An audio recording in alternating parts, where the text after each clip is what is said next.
very pleasant good evening and welcome to Live Jai-Alai in the Magic City on the Jai-Alai Channel. I'm Stu Nyman. I'm here with Andrew Bleckman, and we are pleased, oh so pleased, because it's almost dark outside, to welcome you to this Saturday evening performance, because nighttime is the right time to play Jai-Alai. We have 9 games for you beginning at 8 p.m. In addition to fast and fun Jai-Alai action, each of tonight's games offers Win, Play, Show, Quinella, Exacta, and Trifecta wagering.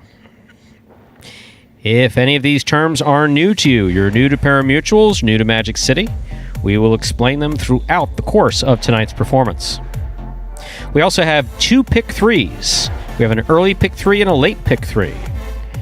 4, 5, and games 4, 5, and 6 is the early pick 3. Games 7, 8, and 9 is the late pick 3. To play the pick 3, correctly pick the winners of those 3 games, 4, 5, and 6, or 7, 8, 9. We have the Mighty Ocho, which begins just next, less than 10 minutes away. Mighty Ocho is a pick 8 wager that begins in game 1. Correctly pick the winners of games 1 through 8. And you will win a minimum $3,000 guaranteed. Have to, of course, be the only ticket to do that. We also have the most generous wager in all of pari-mutuel wagering. Yes, I am saying that on Derby Day. The High 5 Jackpot. That is a pick 5 wager.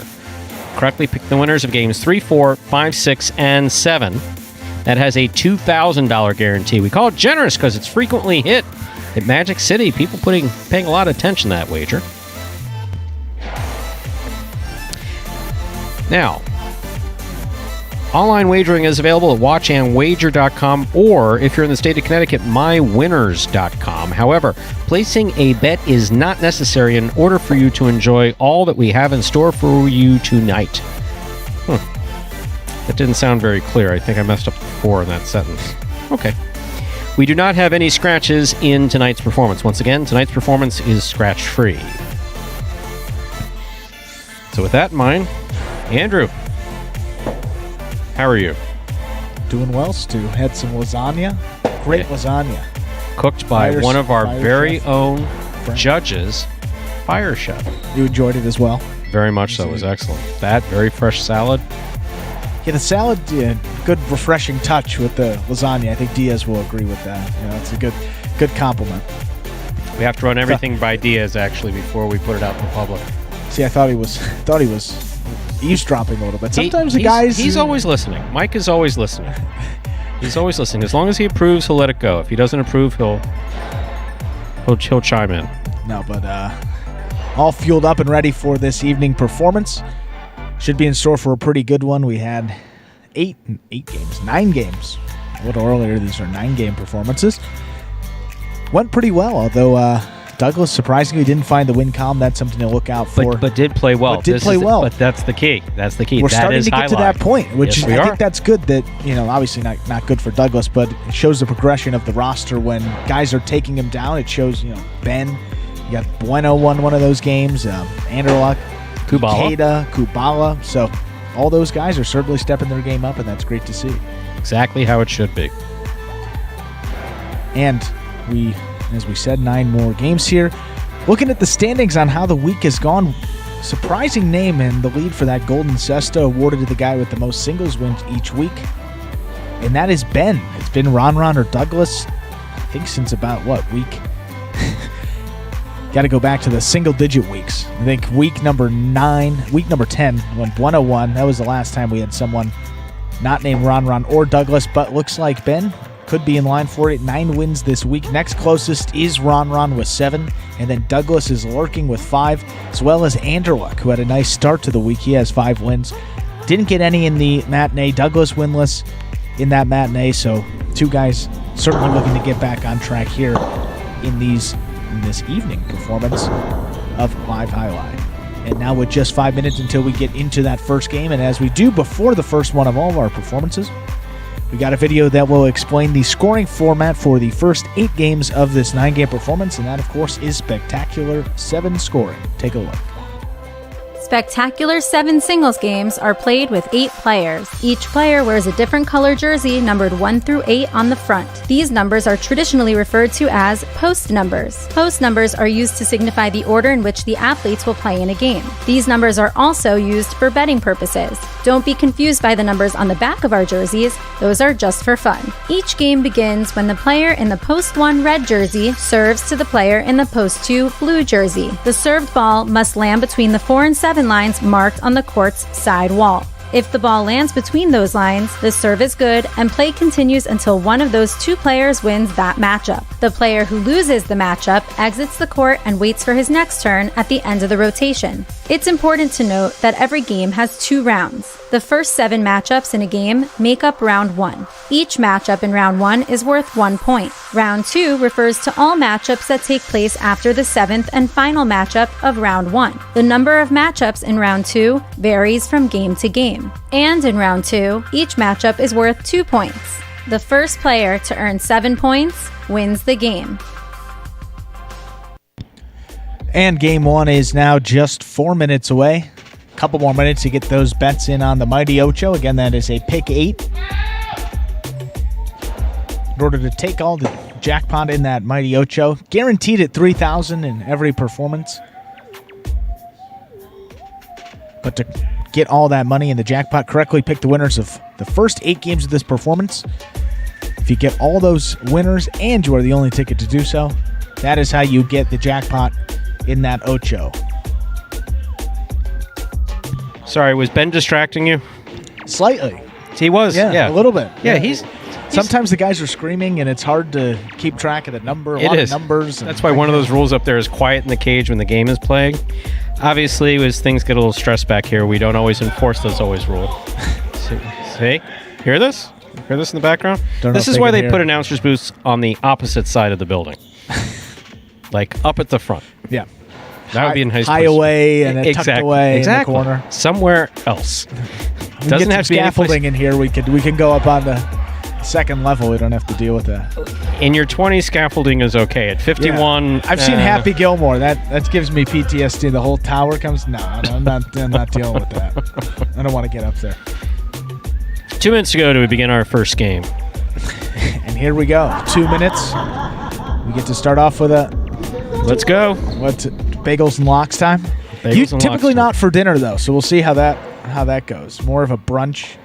Actually, it's good for the 12 p.m. Once you get into your 30s, you begin to understand you can do breakfast anytime. Yeah, that'll be good. That's my. Usually it's pancakes and eggs, but no, if you really want to do Nova and eggs or Nova and cream cheese for dinner, you can. I'm starting to get into the Benedict, like a Nova Benedict.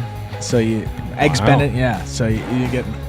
Sounds depends on the bread. You got a ciabatta, a nice little egg, salmon on there. It's great. I could eat breakfast anytime. I'm getting hungry just thinking about it. But predictions, highlight. Let's get back to the business here. Prognostication. I mean, Ben, right? You got to go with Ben. Post 3. He's going to get a couple chances. You'd think if he doesn't get it the first time. What about Diaz in post 1? Hey, or Bueno in post 7.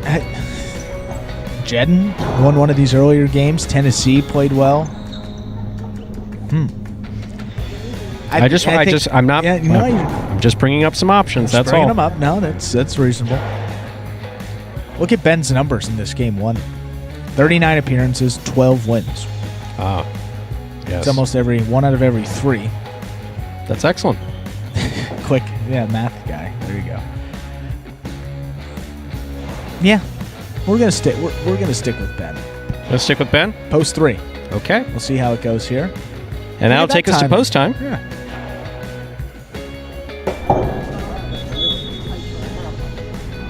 We're ready to begin. Our first game, a spectacular 7 singles match. Played to 7 points. Double after the first round of play. Serving in the red shirt of post 1 is Diaz. Receiving in the blue shirt of post 2 is Lamonte.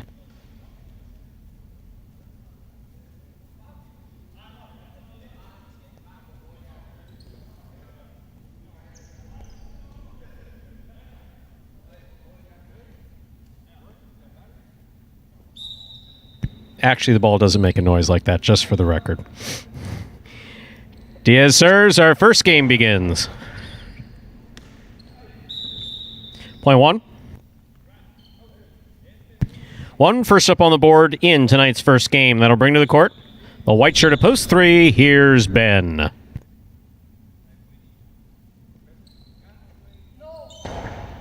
He said no as it was leaving his cesta. That's an underserve. Point 3. Ben now serves the green shirt at post 4. Here's Juice.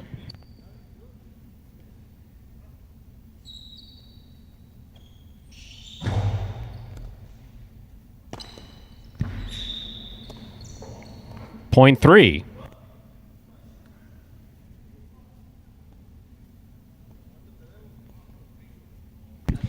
On the court, ready to receive in the black shirt at post 5 is Fred.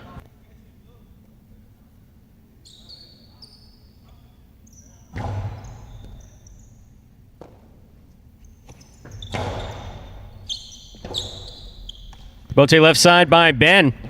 He knows where to get that ball. Fred on the run, goes up, makes the catch, could not bring it in. Point 3. 3 on the board with 3 points. Here's post 6. This matchup has Ben serving to Jed.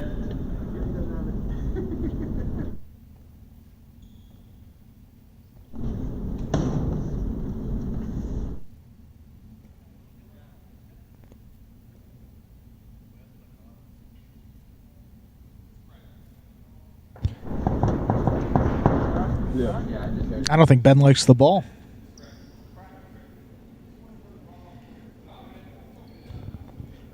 Look at this guy, Stu. Wins a couple of games and now he's switching out the ball. Ball's cracked. It's got a crack. Wow. Ball's cracked. Ben will swap out the ball. Ball is cracked. It happens after a few weeks of play, actually. Some of these balls. Here's Jedden on the backhand. Point 6.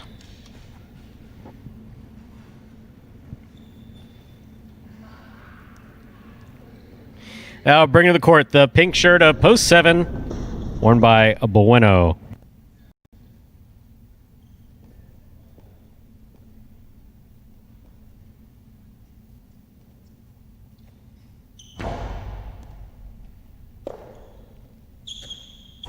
Powerful backhand by Bueno.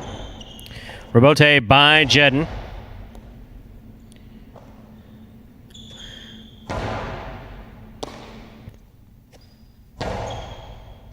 Bueno on the forehand. Jedden with a nice catch. Nice backhand to the inside. Nice and straight. Rebote coming out. Rebote forehand. Played by Jedden. At Karam will score. Point 7.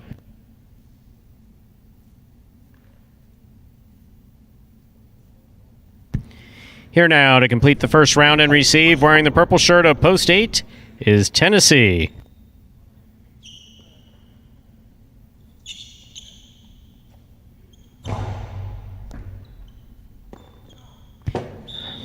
Point 7. That completes the first round of play. All matchups are now worth 2 points through the end of the game. First to return in the second round is the blue shirt of post 2, Lamonte.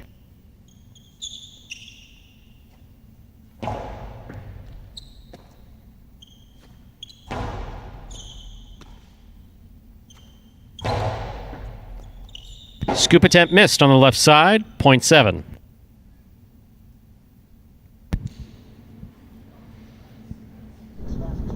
Bueno has made 4 points. First round's complete. Once again, we have all double points. Diaz is receiving red shirt to post 1.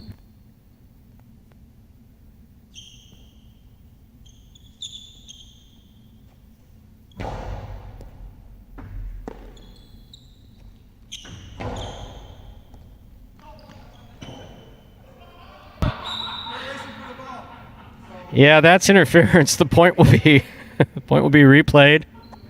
That was interesting, actually. Very interesting. Bueno is serving to Diaz.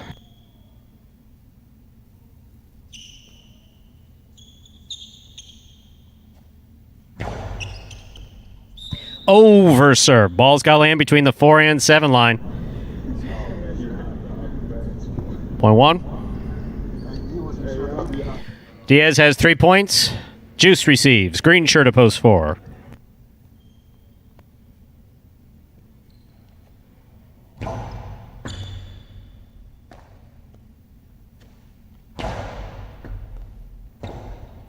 Rebote left side by Diaz. He gets it up with a big bounce. That's going to score. Well thrown. Point 1. Possible game point here for the red shirt at post 1. Diaz. Trying to stop him is Fred.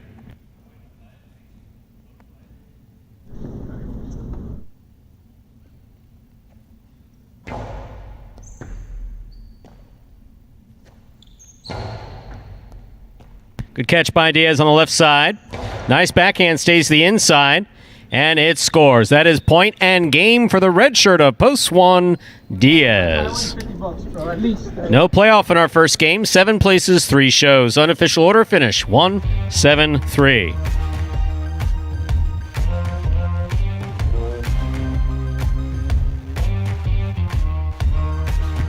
It's official. Coming in first, post 1, Diaz. Taking second, post 7, Bueno. Coming in third, post 3, Ben. 1-7-3 is the official order of finish for game number 1. So we're sticking with our rules, or are we going to double or nothing? Should I get the fine sheet out? Wow.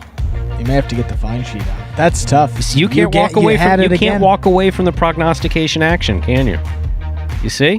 Not for free. This is why we don't bet. This is why I have never placed a bet on Jai-Alai. Ever. You don't appreciate the game as much. Every point, no matter who's playing it. But Diaz, so tell you what, take advantage of that second time around. Got 1 point, then rattled off 3 in a row. Got a little help. Didn't have the toughest competition to beat there, but gets it done and picks up his second win of the week. Congratulations. There you go. Our prices from game 1 are up.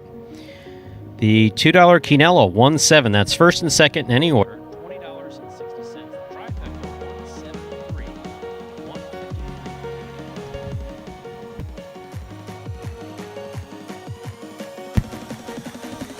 173. Once again, the Quinella, 1-7. $20.60. Trifecta, 173. That's first, second, and third place finishing. 153.80. The win, $2 on Diaz to win, returning $17.40. Up next, ladies and gentlemen, is our second game. It's a spectacular 7 singles match. It's played to 7 points. Points will double after the first round of play. There are no scratches in game 2, and post time is now just 7 minutes away. Good luck.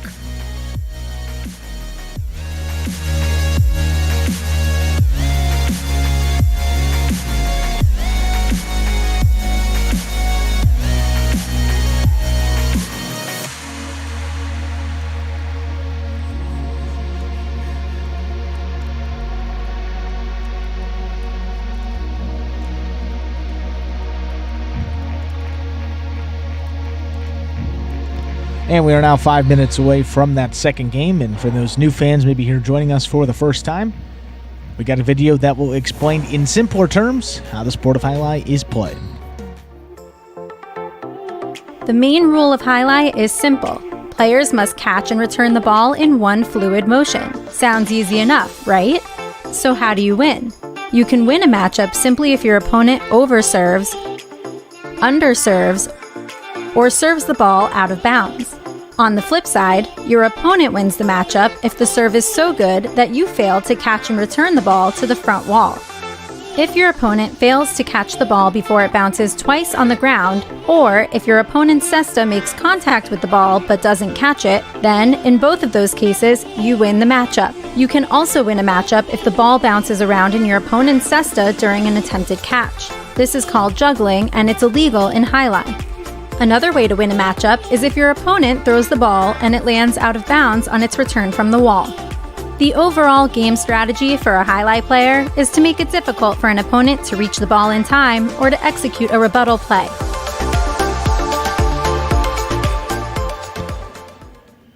And that second game now just about 4 minutes away.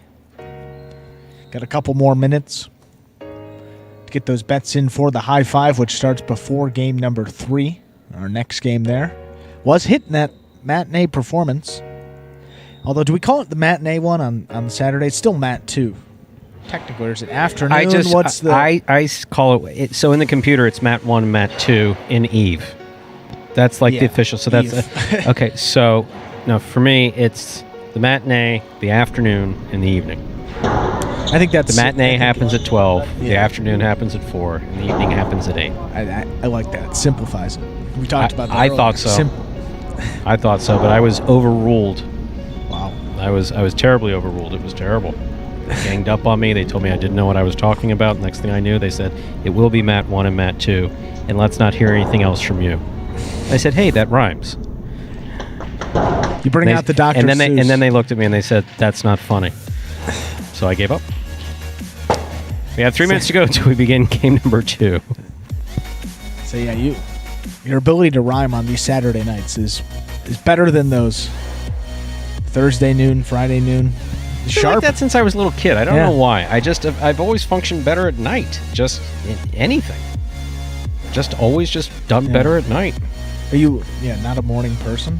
Or do you get... We talked about this a little bit. Yeah, no. When I did that brief stint in manual labor at Southwest Airlines, which I absolutely loved the first time in my life, I put it off a little too long. I waited till I was 48 to do it, to become a ramp agent at 48, but still the most fun I've ever had. Yeah. But no, my arrival time at work was 4:30. That was my start time. I was going to say, do you go to bed by 4? My whole life changed. I wound up going to bed by 7 p.m. in the evening, and just... Sun's still up. Sun was still up, but not in my windows, it's not. Blackout curtains? Much better than that. No, much more obsessive than that. No, you put white poster board in the window, and it's white for the outside so that it looks like drapery, and your neighbors don't complain. And then on top of that, you tape black poster board so that you get the glare that comes through the white poster board out. Then you put drapes on top of that. And just make sure you have a clock that doesn't get screwed up. That's a whole process. I was going to say. I did the tinfoil move. Yeah. That looks so cheesy from the outside, it looks though. Worse. Yeah, no, from the outside. Someone wants to know if you have a grow house. They want to know if you have a grow house in your... Yeah. They want to know if you have a grow house in your room, so...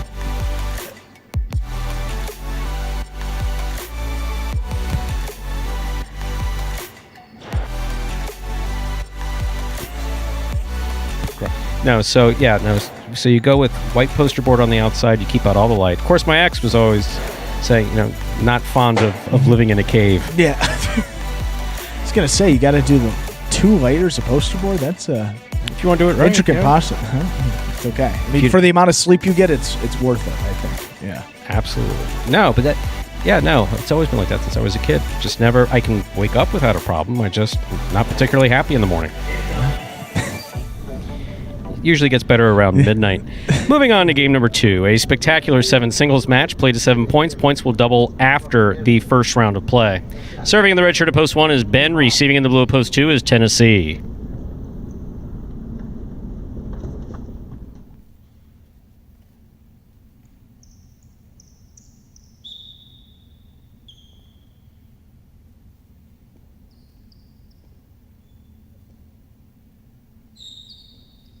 There's the serve. Game 2 begins.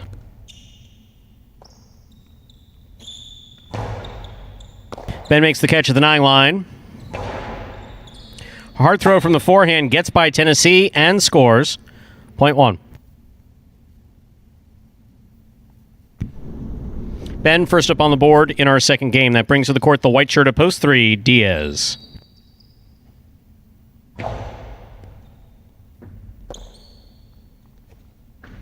Backhand by Diaz. Ben moves up to catch it in the air. Hard forehand. Tipped by Diaz at the 10 line. Point 1.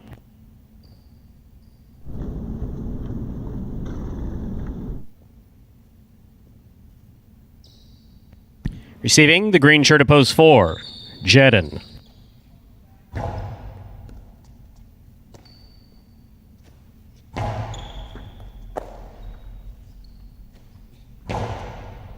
Catch by Jedin. Hard throw from the forehand. Caught by Ben.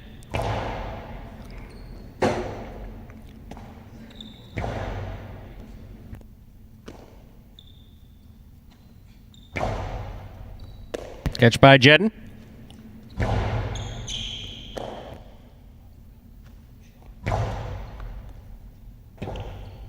Robote forehand save by Jedden. Big bounce. Ben brings it in at the 13 line. Jedden on the run, moving up front, being a little more aggressive. He caught it in the air nicely. Beautiful catch by Jedden. Robote left side by Ben. Jedden on the move again. Takes it on the forehand. Hard throw. Carambola picked out of the air by Ben. Hard throw to the inside.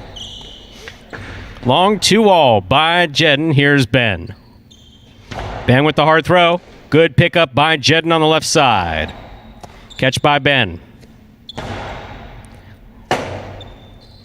Robote, he throws it from the floor, gets back up, Ben's there. Ben from the 7 line.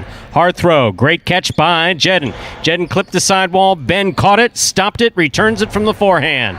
That took a Magic City bounce to finish things out. Oh my, what a point was just played between Ben and Jedden. Ben usually the one to break out the complaints about that side wall, but that time it worked out in your favor, didn't it? Won't hear a complaint this time. Point 1. Black shirt at post 5, Juice receives.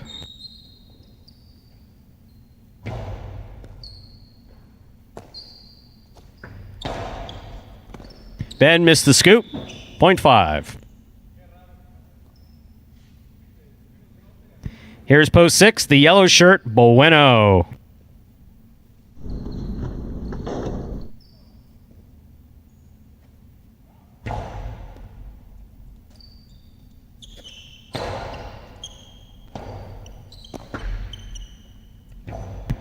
Long save by Juice. Bueno makes the catch from the outside. Hard to the inside he goes. Coming too low for Robote. Point 6. 6 serves to post 7. Here's Fred.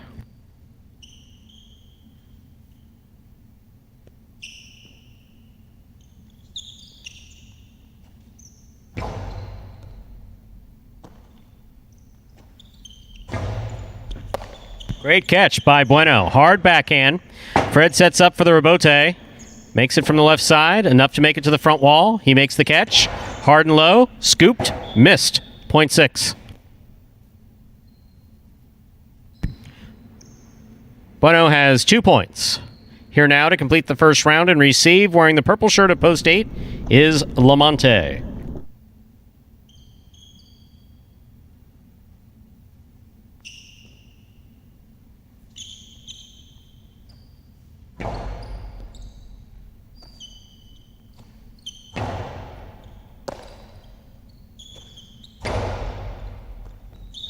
Ball rule tip first time round, point 6.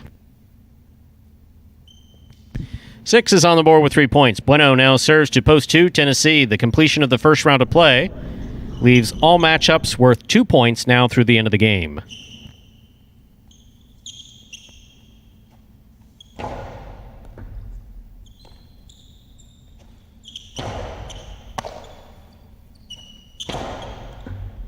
Ball tipped by Tennessee, point 6. Straight points to a possible game point here for the yellow shirt of post 6, Bueno. Trying to stop him, post 3, Diaz.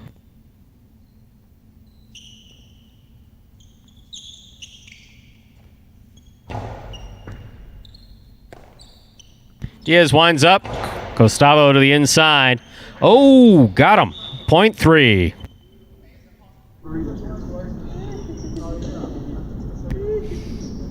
That puts Diaz on the board with 2 points. Now receiving the green shirt of post 4, Jedden.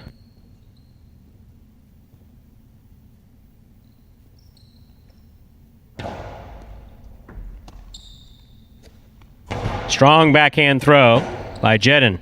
Robote forehand, nicely played by Diaz. Jedden takes it on the bounce. Diaz goes to the floor, places it to the outside. Jedden not risking letting it go out. And he scores on the forehand return, point 4. Jedden now on the board with 2 points. In this matchup, he serves the returning red shirt at post 1, Ben.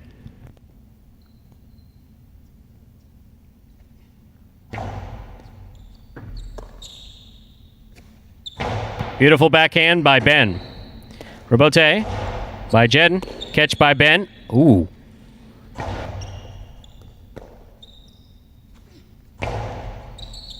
Scoop by Ben. Hard throw. Rebote left side.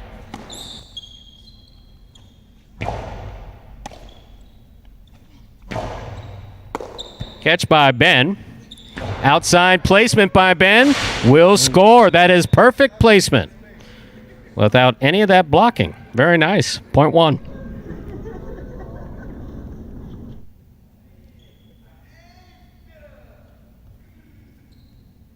Possible game point for the red shirt at post one, Ben. Juice trying to stop him.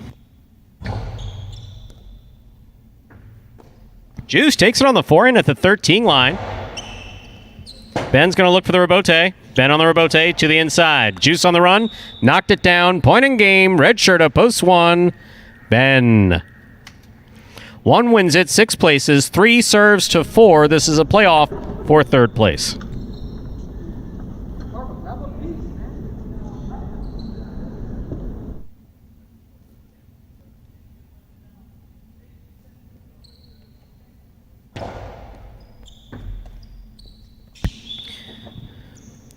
Point and a 3rd place finish for post 3, Diaz. Unofficial order of finish for game 2, 1-6-3. Your prices will be up in a moment.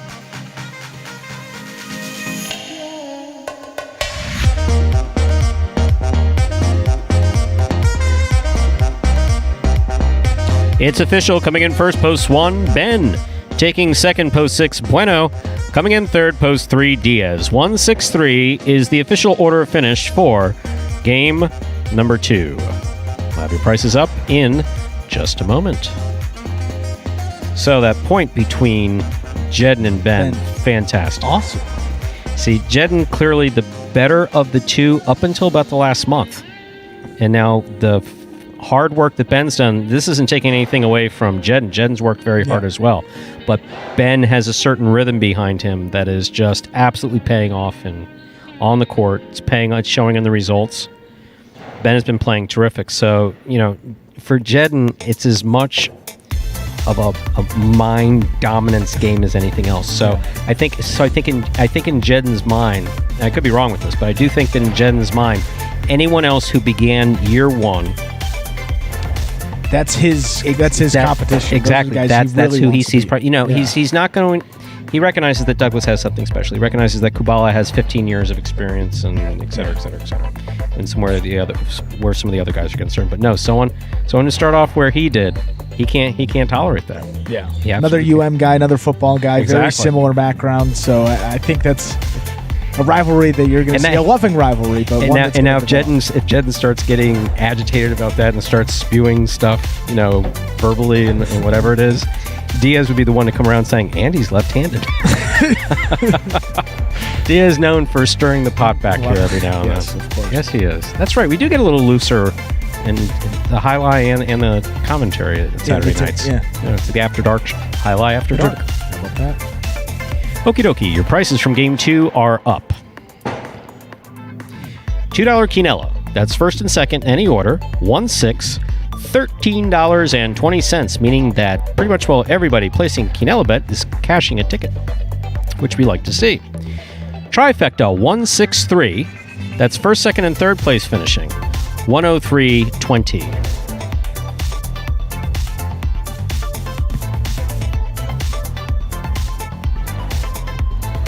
Up next, ladies and gentlemen, is our third game. It's a spectacular 7.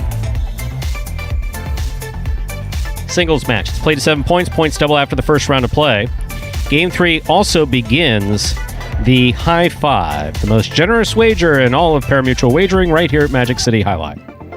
High Five is a pick 5 wager. Correctly pick the winners of games 3, 4, 5, 6, and 7. And there is a $2,000 guarantee. Post time for game number 3. Now just 7 minutes away. Good luck. What I'm hoping to accomplish in the 2020 season is to coming top 3 again, both in singles and in doubles. My game plan going into 2020 is to be as meticulous as possible. I have to find a way to find little subtle things about each and every person on the roster that I can exploit to my advantage. And I can say that because they have to do the same thing. I feel like I got the ability to do it. I definitely put in the work. Unfortunately, that doesn't always mean success, but that's what I'm going to strive for. So that is the goal, and I think that's everybody's goal because everybody wants to, get in the bonus money. And it is kind of like something to hang your hat on, to be able to say that, hey, I was able to be, a top 3 in singles or a top 3 in doubles. So that's definitely something that I strive for.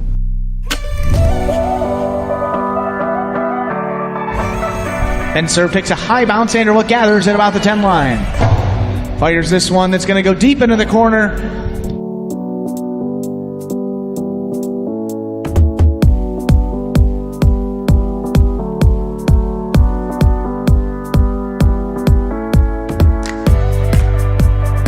Good return by Carballo, sends it going off the wall. Wow, great shot. A nice rebote. Yes. Carballo gets it back in play. A soft carom and a reverse over his head. Yeah, Daddy.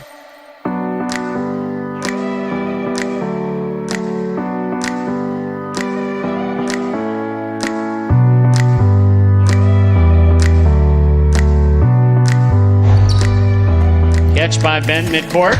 There's the carom. A Barba on the run. Returns a carom. Whoa, that scores for the win.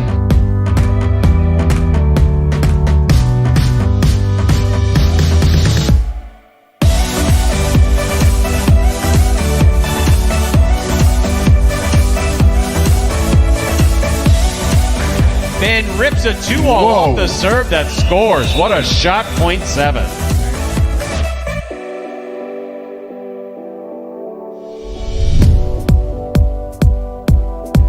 Here's Diaz with a good catch.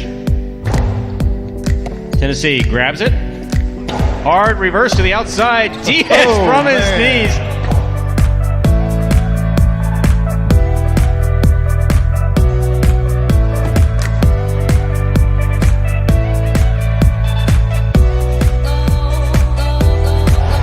Strong forehand return. Jedden with an excellent 2-wall rebote save for the big bounce. El Barba reaches way up to make the catch, and he scores on the return.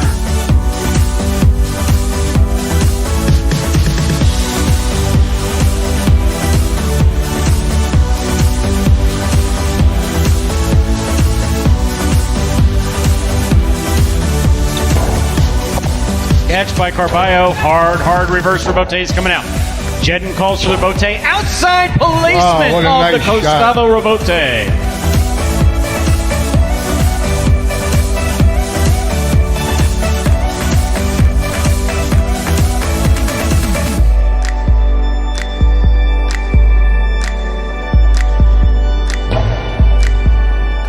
Bradley makes a nice scoop on the forehand, sends that low and hard. A beautiful scoop by Carballo.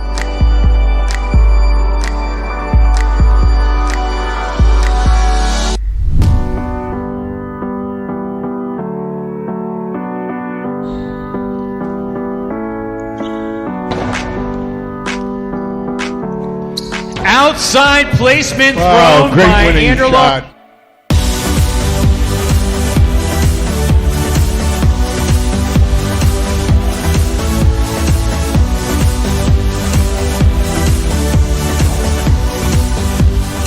Kubala runs in, winds up. Tejada, what a shot thrown by Kubala.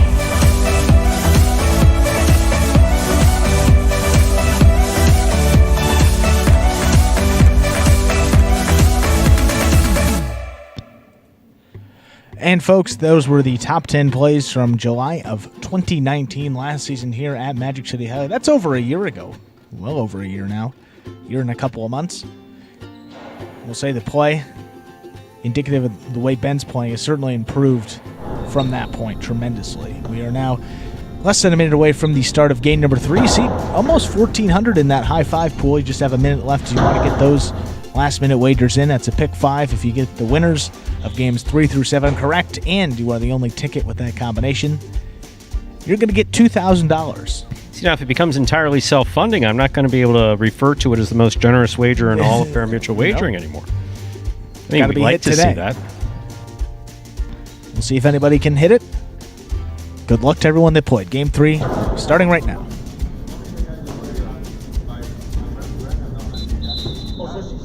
Ready to begin our third game. It's a spectacular 7 singles match, played to 7 points. Points will double after the first round of play.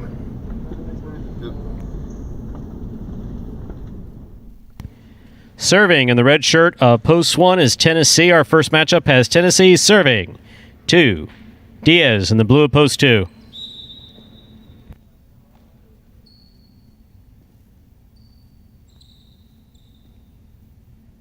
There's the serve. Game 3 begins.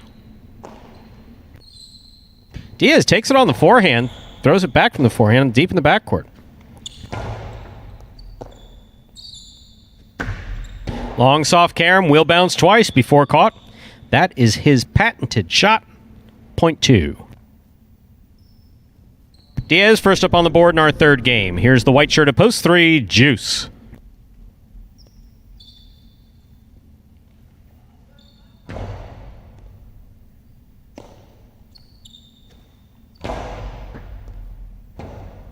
Rebote left side by Diaz. He's back up.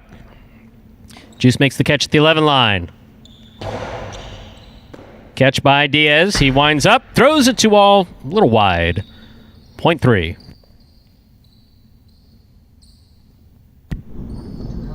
In our next matchup, Juice will serve to the green shirt of Post 4. Receiving, we have Jedin.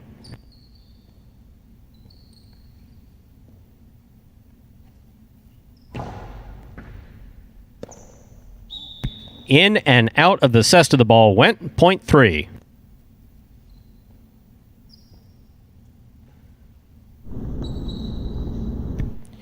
Here's Post 5, the black shirt, Lamonte.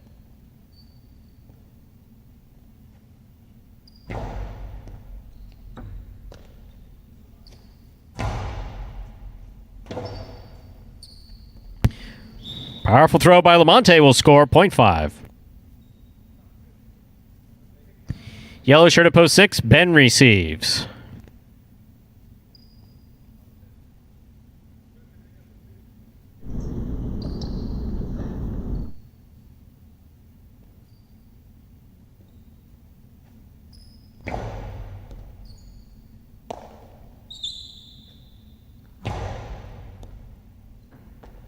Lamonte goes back. He makes the catch. The backhand, however, falls short of the front wall. Point 6. Here's Post 7 in the pink shirt, Fred.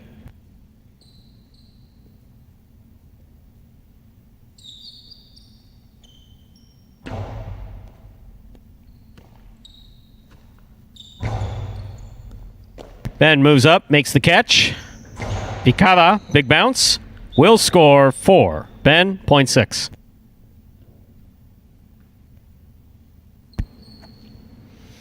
Sixers, Post 8, Bradley.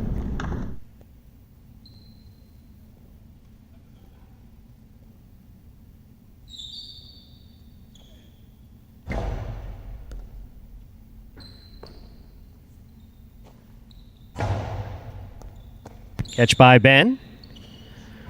Midcourt placement picked up almost by Bradley, point 6.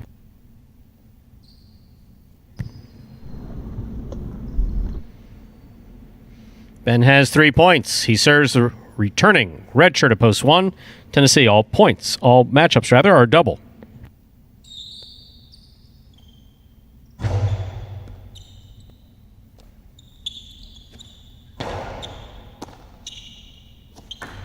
Powerful backhand. Tennessee was there, just couldn't line up the throw. Point 6. Straight points to a possible game point here for the yellow shirt of Post 6, Ben. Trying to stop him in the blue of Post 2, Diaz.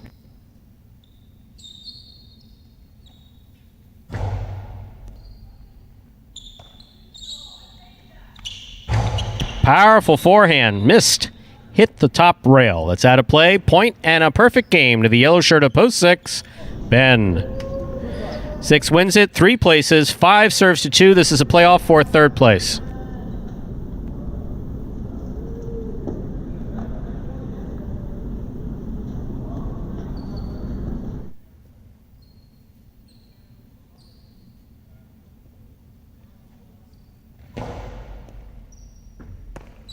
Ball missed off the serve.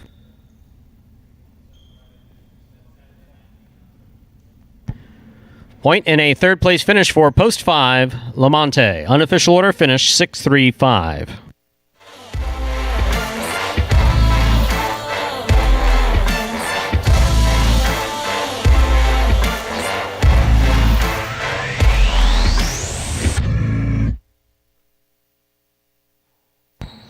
Results from Game 3 are official. Coming in first, post 6, Ben. Taking second, post 3, Juice. Coming in third, post 5, Lamonte. 6-3-5 is the official order finish for game number 3. I'll have your prices up in just a moment. It's funny. Pick one game, pick Ben, then he goes on to Didn't win. come in. He goes on to win the next two that I don't. Yeah. You sound like someone. You sound like someone who I'm usually walking by, sitting in the audience. You see, that's how I know that this is rigged because he comes in the games that I didn't bet him. That's how I know that there's a problem here. Okay, all right. That's my free win prediction, right? There you go. Exactly. There are your prices. $2 quinella, 3-6. That's first and second, any order. $55 quinella. Good to see. Trifecta 6-3-5, 321.80.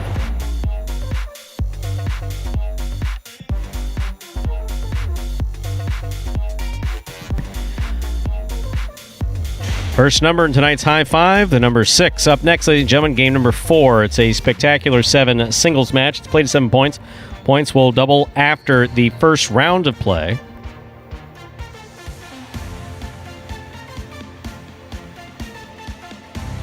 Post time for game 4. Just 6 minutes away.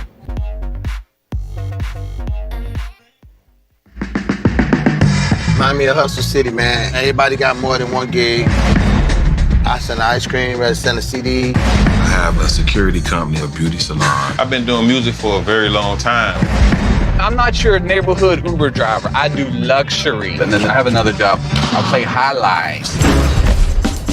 We were looking to transition from dog racing to highlight. I went to the university and said, listen, I have this crazy idea. Do you think we could send something out to all the ex-athletes for the last 20 years and say, we're looking to hire and train highlight players? They paying us, man, and we can win big money. Let me see what this is all about. That's what you gotta do. Get some money. The players taking the court are all athletes you may recognize. Baseball, football, track and field. If you're going to come into this sport, you got to be dedicated. You're going to be a piece of cake.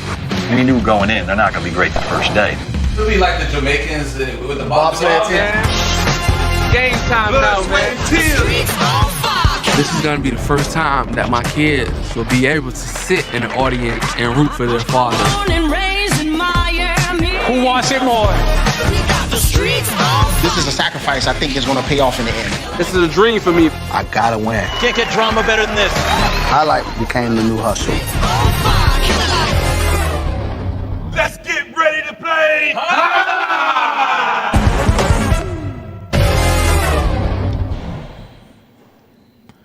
And there was a trailer for the award-winning documentary Magic City Hustle about the start of the highlight program here just a few years ago. If you'd like to watch that for yourself, you can head over to MagicCityCasino.com.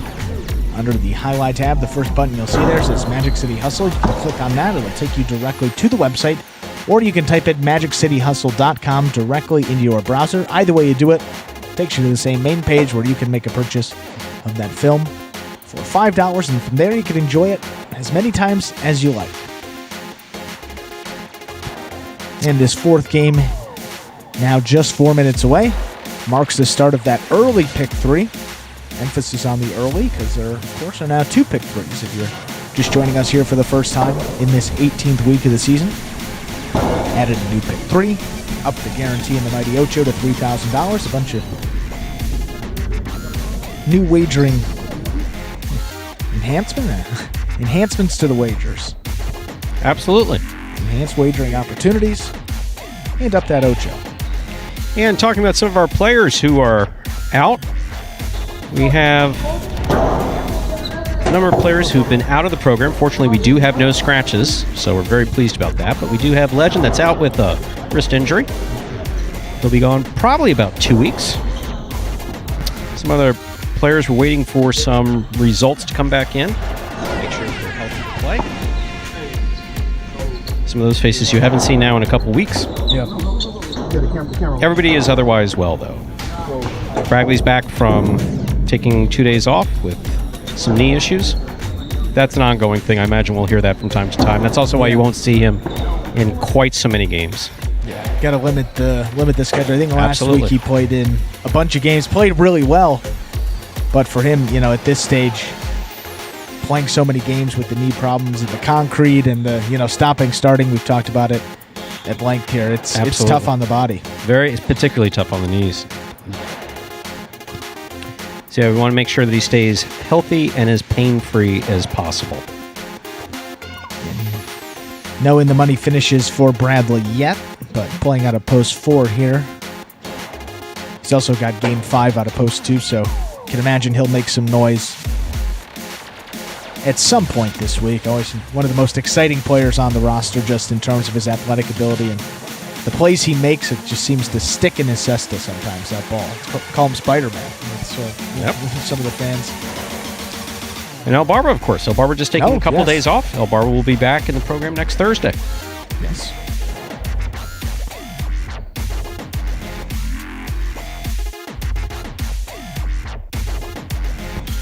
What time do you leave tomorrow? Flight time? Yeah, flight time. 8:45. Here's a question. What type of person are you? Your flight leaves at 8:45. What time do you have? First of all, are you checking a bag? That I haven't decided yet. Is that bad? It depends how much I pack. Usually I tend to overpack. How many days are you going to be gone? 2. So 2 days? That's what I'm saying. Not don't necessarily. Are you staying in a hotel or at someone's house? Don't want to schlep it around. Oh, at a house. Yeah. At a house? Yeah. So so you can either purchase toiletries there, or if you don't want to do that, you can travel with toiletries, but you need to travel with travel size, 3 ounces or less. Or if it's a really nice house, maybe they provide them in the bathroom for me. See. Or that's only what Jeeves does. See, I'm sorry. You see what happens when you grow up with a butler? You have no idea how to do it. I should have asked you. Go to Pennsylvania and I'm absolutely lost. Is Jeeves packing you now while we're here working? Well, Jesus, he's done the laundry. There's wow. A lot of laundry that needed to be done there.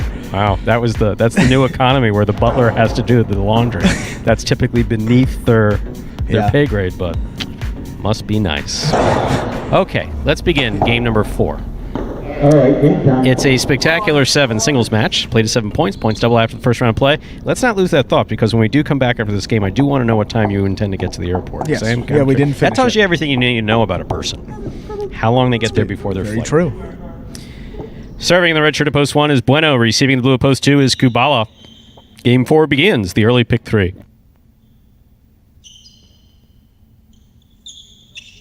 Bueno serves. Game 4 has begun.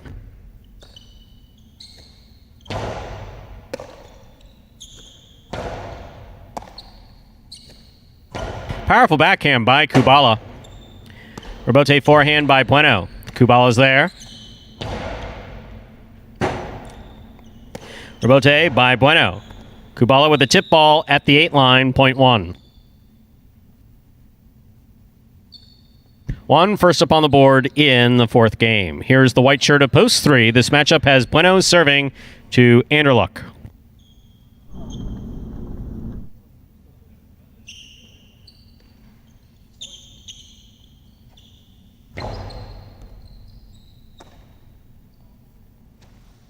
Powerful forehand throw by Anderluck. Good catch by Bueno. Anderluck forehand rebote to the inside. Good catch by Bueno. outside placement, thrown perfectly and beautifully to score. That was picture perfect. Thrown by Anderluck, point 3. Green shirt to post 4, Bradley receives.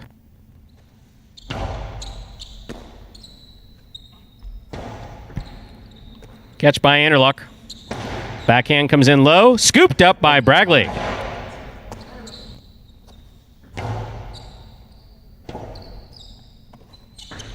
Two all, stopped by Anderluck. Anderluck with the hard throw, got a piece of the side wall and scores, point 3.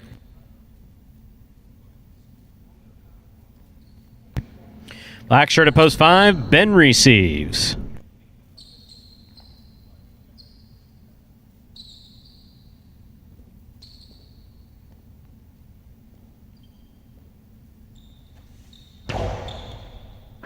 That was an excellent serve by Anderluck, but an even better catch by Ben. Point 5.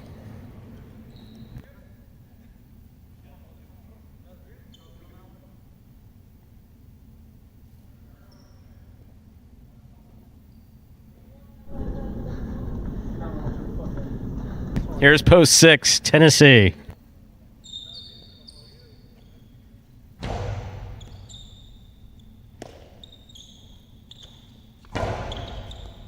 Catch by Ben.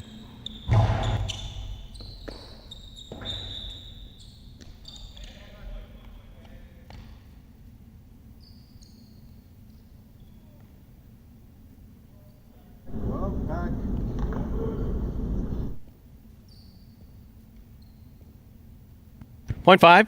Diaz receives. Pink at post 7.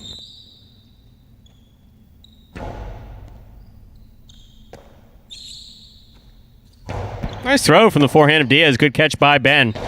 Ben moving beautifully on the left side there. Nice catch. Nice rebote by Diaz. Catch by Ben. Ben throws it to the inside. Diaz with a great pickup at the 11 line. Backhand a little too hard that hit the overhead screen. Point 5.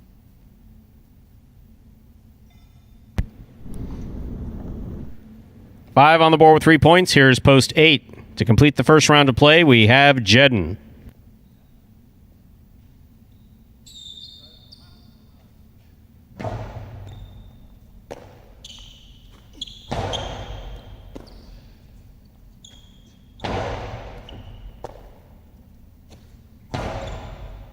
Catch on the forehand of Ben. Jedden from the forehand. To the outside he goes. Ben reaching out, makes a spectacular catch. Great pickup by Jedden on the left side. 2-all by Ben will score. I'm liking this matchup of Ben and Jedden. Very competitive points. Point 5. 5 on the board with 4 points. Here's post 2. First round's complete. All matchups are worth double. Kubala receives.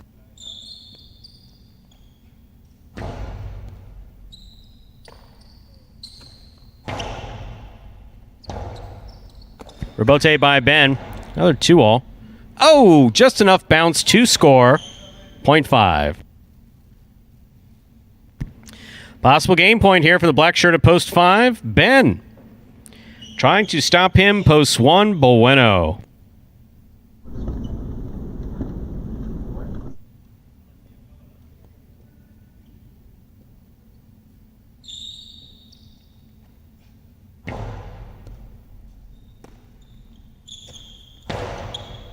Catch by Ben.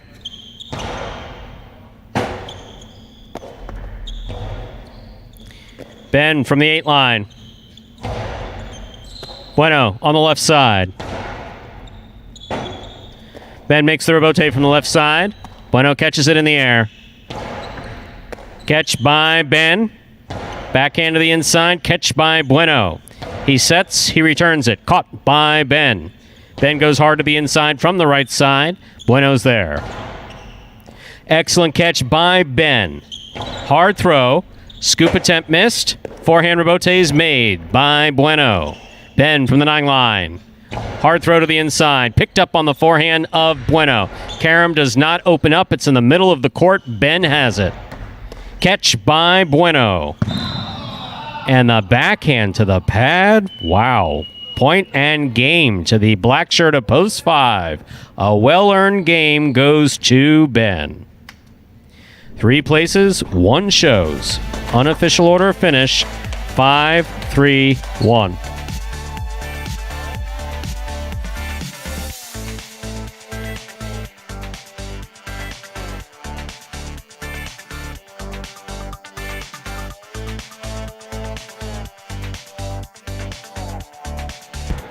Look, I'm the first one to throw a shot when someone's not doing what they're like. Bueno's backhand right there to the pad. That was crap. But Ben is playing fantastic. That's awesome. He's making catches. He has the proper give in his wrist to stop the ball without bobbling it. On the right side, remember, Ben is left-handed. He's throwing with tremendous power. Most importantly, he's moving to the ball perfectly. Yeah.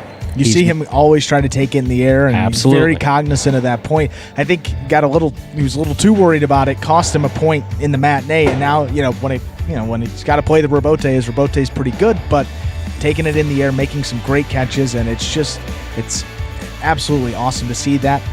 On the week now, 12th win. 12 wins for Ben. Wow. Career week.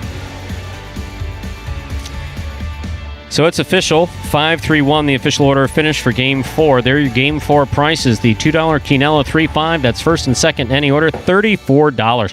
Trifecta 5-3-1, $226.40.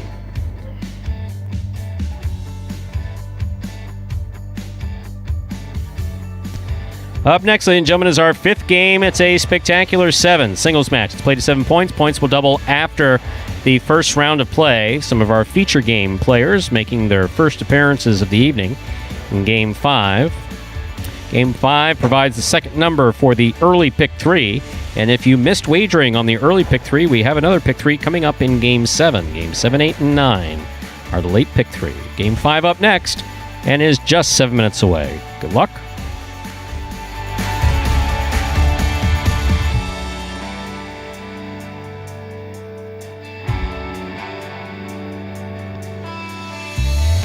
And in case we have any new fans who may have missed this explanation video at the top of the program, got it here again to explain, in simpler terms, how Jai-Alai is played. The main rule of Jai-Alai is simple. Players must catch and return the ball in one fluid motion. Sounds easy enough, right? So how do you win? You can win a matchup simply if your opponent overserves, underserves, or serves the ball out of bounds. On the flip side, your opponent wins the matchup if the serve is so good that you fail to catch and return the ball to the front wall. If your opponent fails to catch the ball before it bounces twice on the ground, or if your opponent's cesta makes contact with the ball but doesn't catch it, then, in both of those cases, you win the matchup. You can also win a matchup if the ball bounces around in your opponent's cesta during an attempted catch. This is called juggling, and it's illegal in Jai-Alai. Another way to win a matchup is if your opponent throws the ball and it lands out of bounds on its return from the wall. The overall game strategy for a Jai-Alai player is to make it difficult for an opponent to reach the ball in time or to execute a rebuttal play.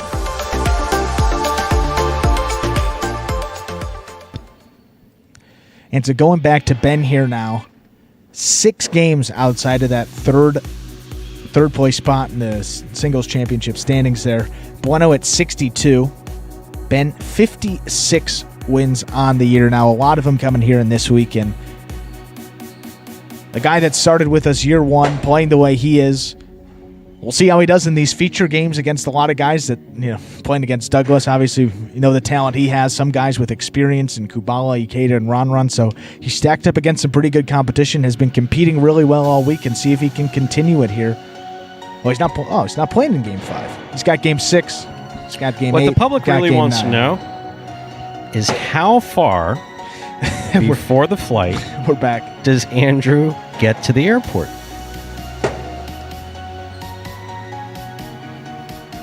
I haven't been to the airport in a while. We could say so a while. Long. Really? Wow. I'm going to get, we'll say this. I'll probably 8:45 flight. Yeah. It's got a board probably like 30 minutes before, 40 minutes before. So you get 8:15. Probably going to be there by, I was going to say 7:15. Awesome. 7:30. That's great. Yeah. You got to give it an hour. You know, That's just right. like An hour that before leeway. boarding time is usually safe. Yeah. Flying domestically. Yeah. If you have any bad travel experiences with missing flight times, you? Who, me? Yeah. I used to be awful. Terrible. Missing? Did you miss flights? Awful. Terrible. I haven't had these that trips. happen Actually, for those of you, I don't know if there's anyone in the chat that was in Connecticut when I made those trips up there with the Miami High Life folks. We came up with Michelena. We went up with Daniel. We went up with Benny. I'm not sure who else we would have gone up with. I think those were 3 trips I made. Annual trips or? Yeah, when we were doing the bobblehead promotions. Sure. We went to Connecticut. I went to Connecticut with a number of with shirts at one point or something. Yeah, no, I spent, but I missed 2 of those flights up. Daniel was literally texting me from the plane in one of those trips. Where are you? And it's like, I'm not going to make the flight just because I used to be an idiot where flight times were concerned. As I've gotten older, I've gotten much better with it. Not giving yourself enough time, or singles breakdown. Sorry, JR just came asking for the singles break. Hey, while we're talking about flights. Flight time. Yeah, well, no, he can wait. So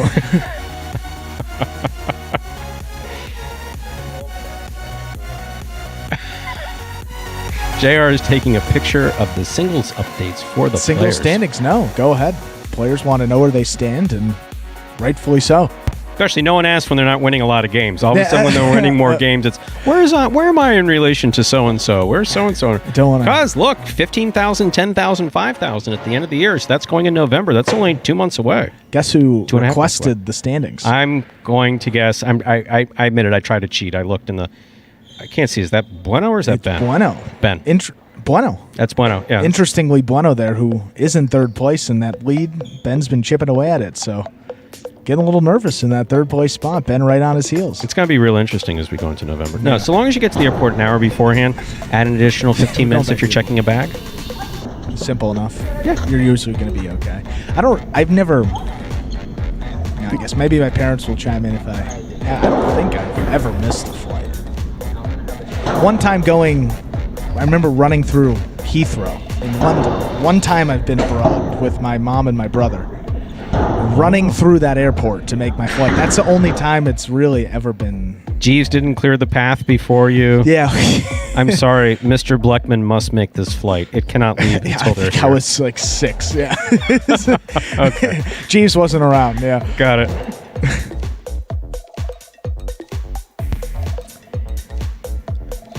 I think Ben now, how many more wins is that? He's in territory to clinch that golden cesta.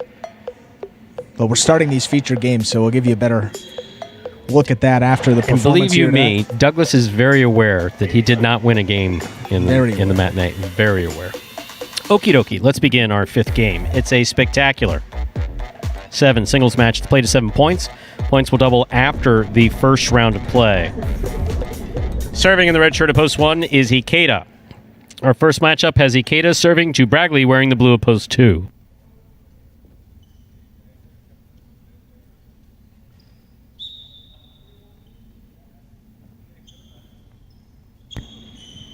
Ikeda serves. Game 5 is underway. Scoop by Ikeda. Backhand over Bragley's head. Bragley with the forehand rebote. Ikeda makes the catch on the left side.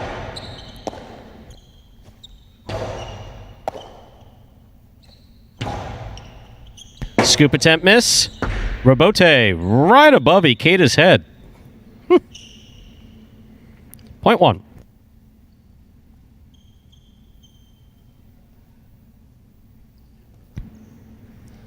Ikeda is first up on the board in our 5th game. That'll bring to the court the white shirt of post 3.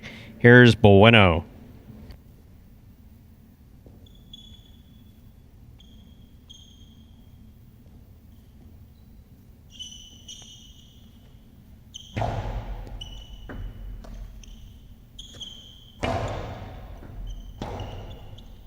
Forehand rebote by Ikeda. Catch by Bueno. He winds up. Back to the inside he goes. Ikeda's there for the scoop. Hard backhand. Caught in the air by Bueno. Rebote forehand by Ikeda. Bueno makes the catch.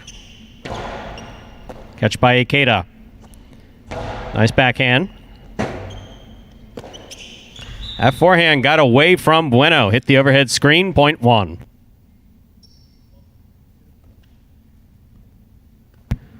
Ikeda's on the board with 2 points. Here's post 4. The green shirt, Kubala receives.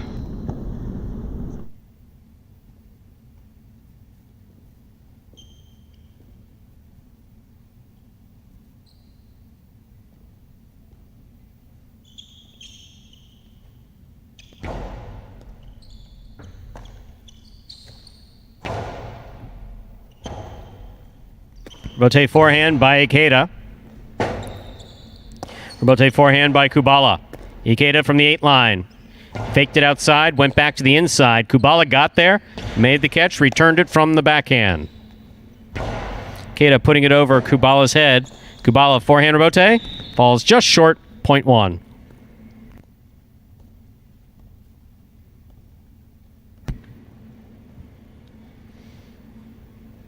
Ikeda's on the board with 3 points. Now receiving in the black shirt of post 5. This matchup has Ikeda serving to Carballo.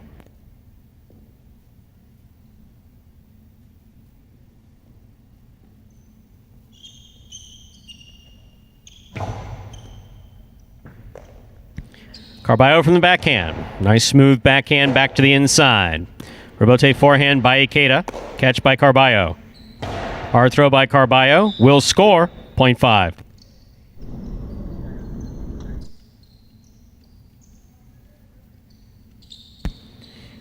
Our next matchup has Carballo serving to the yellow shirt of post 6. Ron.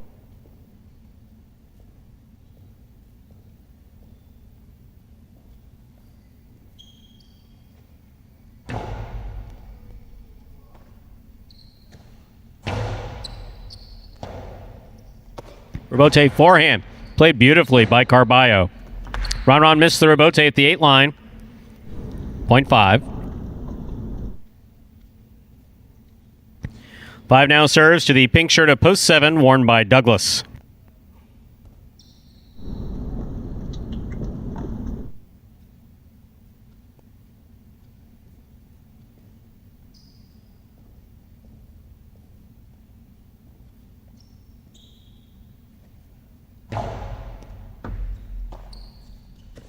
Strong backhand by Douglas. Rebote forehand by Carballo, thrown beautifully. Douglas is there. Hard to the inside he goes. Carballo on the catch. Carballo with a nice throw. Douglas on the rebote. Carballo on the run.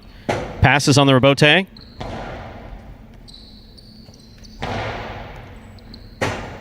Forehand rebote save, just missed by Carballo. Carballo looking much better in that point than he had earlier. Point 7.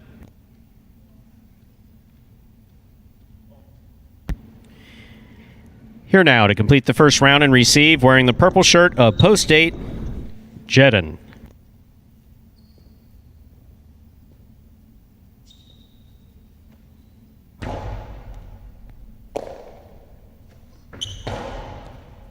Catch by Douglas. Jedin on the catch. Rebotes comes to the 6 line. Catch by Jedin, nicely caught. Hard backhand. Rebote left side by Douglas. Catch by Jedin. Outside placement by Jedin. Stopped on the forehand of Douglas. Douglas with the hard throw. Caught in the air by Jedin. Catch by Douglas. Douglas looks to pass from the right side. He does so easily. Rebote on the wall. That is a beautiful forehand rebote save by Douglas. By Jedin, rather. Karam by Douglas will score. Well played point by Douglas and Jedin. Point 7.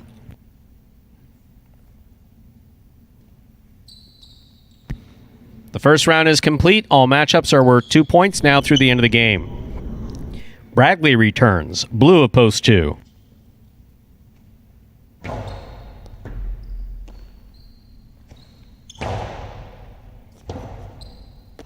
Rebote from the left side of Douglas. Catch by Bradley.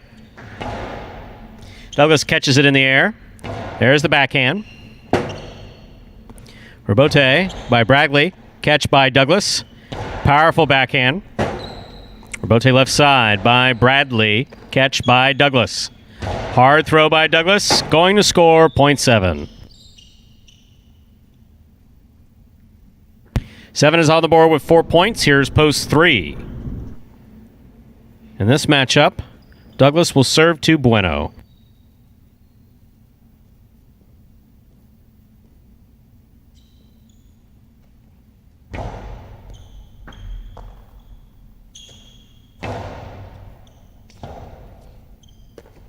Robote to the inside by Douglas. Catch by Bueno. Catch by Douglas. He winds up. Costado to the inside where it scores, 0.7. Possible game point for the pink shirt of post 7, Douglas. Here trying to stop him. In the green of post 4 is Kubala.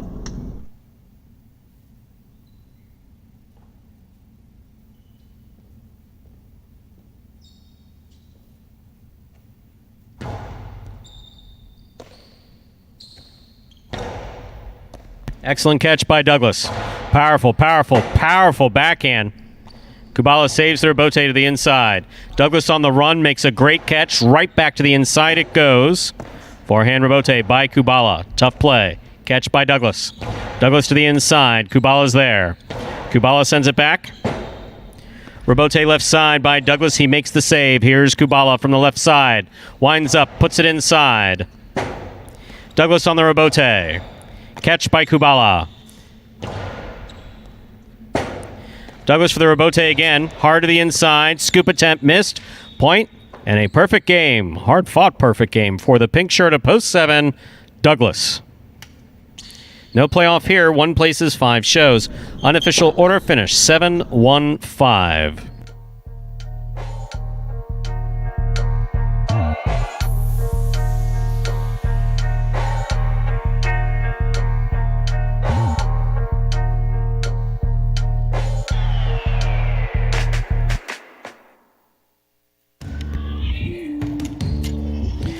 It's official. Coming in first, post 7, Douglas. Taking second, post 1, Ikeda. Coming in third, post 5, Carballo. 7-1-5 is the official order of finish for game number 5. So, Douglas deserved that one. I mean, he made some unbelievable catches. You could tell he really wanted it too. I told you. Sorry, I try never to say I told you so. But you weren't questioning it. So I don't mean I told you so, but I did mention that before. Yeah. Is that he's very aware of what he did in the matinee and what he did not do in the matinee. Most importantly, what he's aware of is that he played very well in the matinee. He didn't make mistakes in the matinee. He got beat. So sometimes you don't need to change anything, and that could mess with you mentally. But credit to him, got it back on track here, picks up the win in his first appearance in the evening. Nicely done. Just a higher degree of concentration was seen overall. Some great play in that 5th game. So, Game 5, Quinella 1-7. That's first and second in any order, $13.80. Trifecta 7-1-5. That's first, second, and third place finishing $91.40. Up next, ladies and gentlemen, is game number 6. Game 6 is a spectacular 7 singles match. It's played 7 points. Points will double after the first round of play. Game 6 closes out tonight's Pick 3. Once again, if you missed the Pick 3, don't forget, just this week we newly introduced an early Pick 3 and a late Pick 3. Really, we just added a second Pick 3 and we call one early and we call one late. So now in Game 7, 8, and 9 is the late Pick 3. In addition to the High 5 and the Mighty Ocho.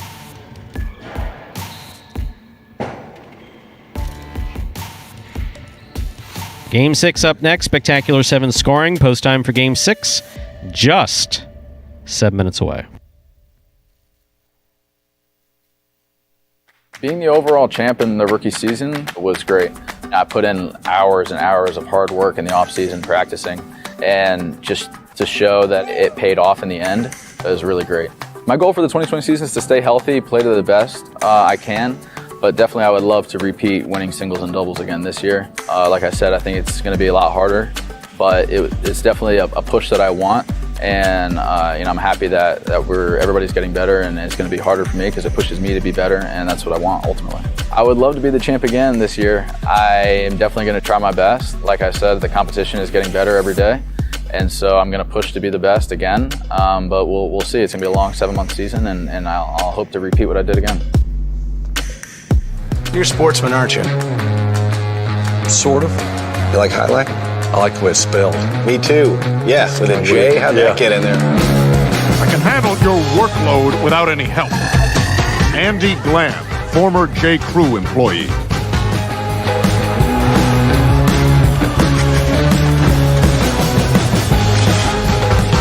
Dr. Dante Octavarius, seahorse breeder.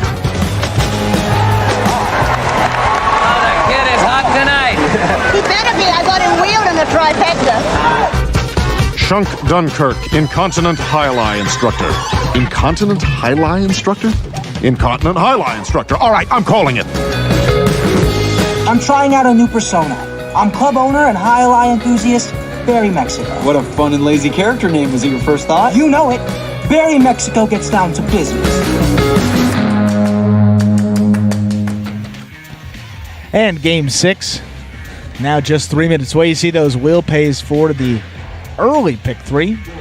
A couple consolations up there on the board with Ben and Bueno. 4 and the 6. Pay some consolations. Outside of that, everyone else will pay full. 3 out of 3. And not bad. One price there. I think that's a $1 price. And what would that be? $526.40? Yeah, $526.40 says it right there. How about that? But who is that? That's the 7. That's Ikeda. So who won that 5th game? That was Ben out of post 5.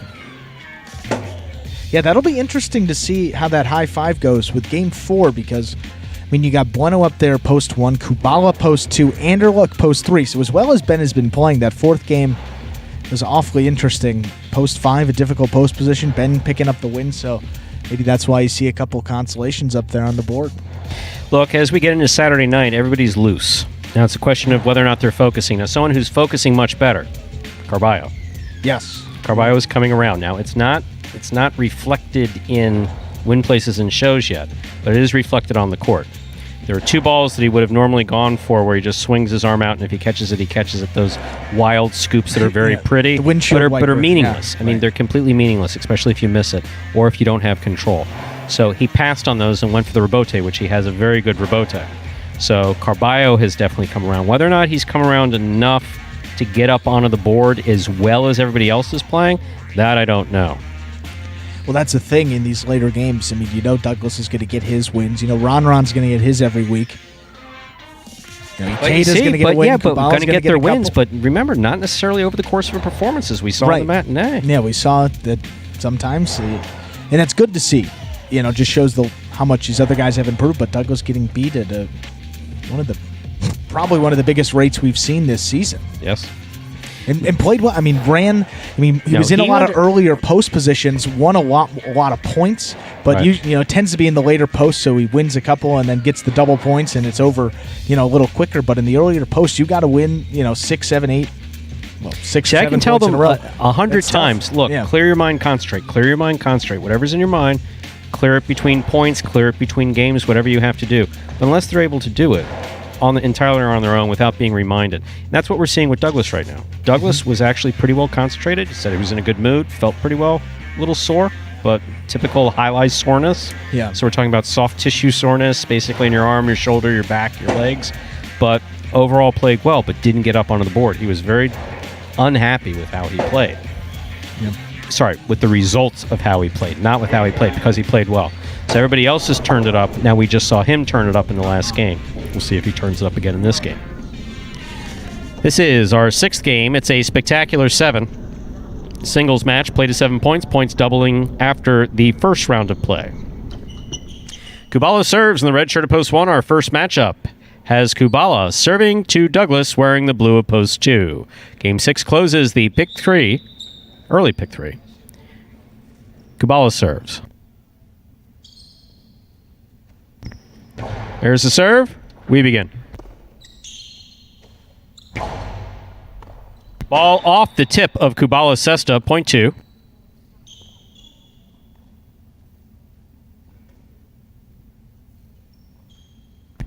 Receiving the white shirt at post 3. Douglas serves to Carballo in this matchup.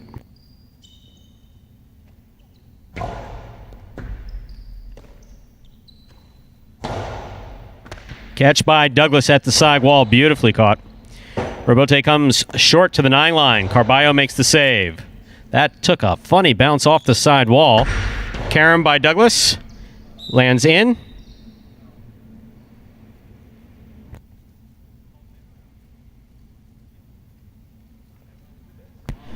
Point 2. Green shirt at post 4. Ben receives.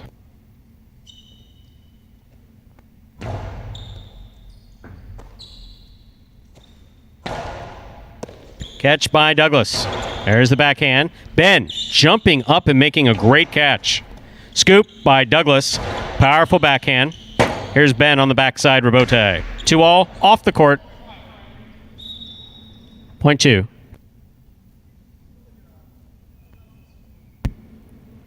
And our next matchup, Douglas serves the black shirt at post 5, worn by Ron.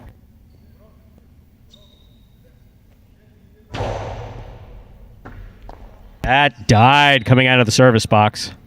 That is a different type of Magic City bounce, but it worked. Point 2. Now receiving the yellow shirt of post 6, worn by Bueno.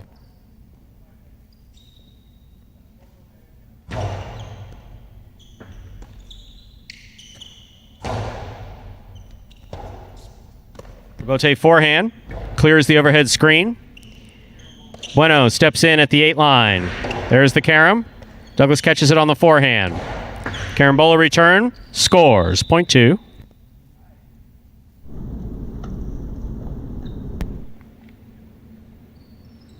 Two is serving with 5 points to the pink shirt of post 7, worn by Ikeda.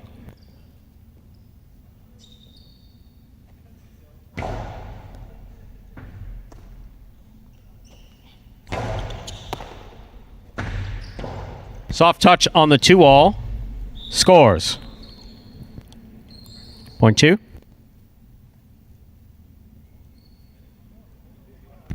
Straight points to a possible game point for the blue shirt at post 2, Douglas. On the court trying to stop him. Purple shirt at post 8, Anderluck. This will complete the first round of play.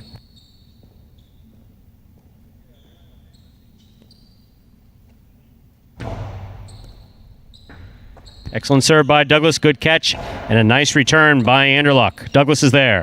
Powerful backhand. Off the tip of Anderluck Sesta. Point. And a perfect game with no other points on the board to the blue shirt of post 2, Douglas.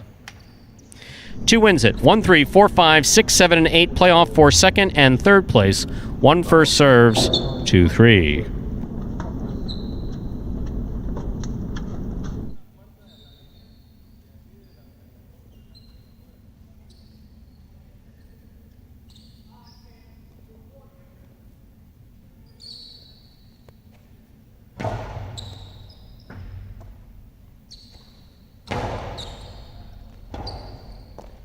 Robote, too much. Point 3.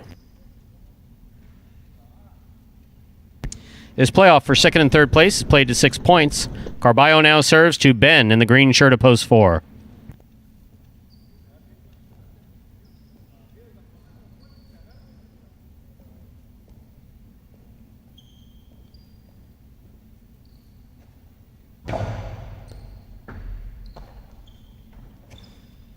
Powerful backhand by Ben. Forehand by Carballo. Scoop attempt missed. Got to line it up. It's not timing. Point 3.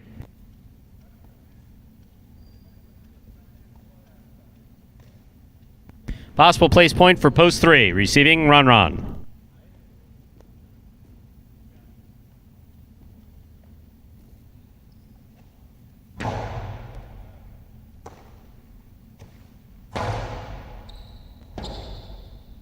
Forehand Robote by Carballo. Catch by Ron. Carballo is waiting for that reverse 2-wall. Stopped it on the forehand. Run on the backhand. Low and hard. Carballo is there for that one as well. Beautifully thrown from the left side. Rebote for Ron. Catch by Carballo.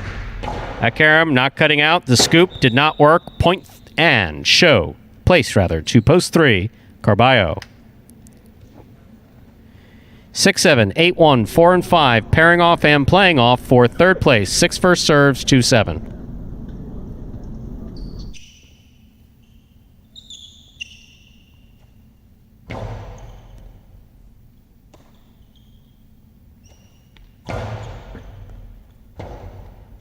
Rebote left side, hit the overhead screen. Point 7, 8 now serves to 1.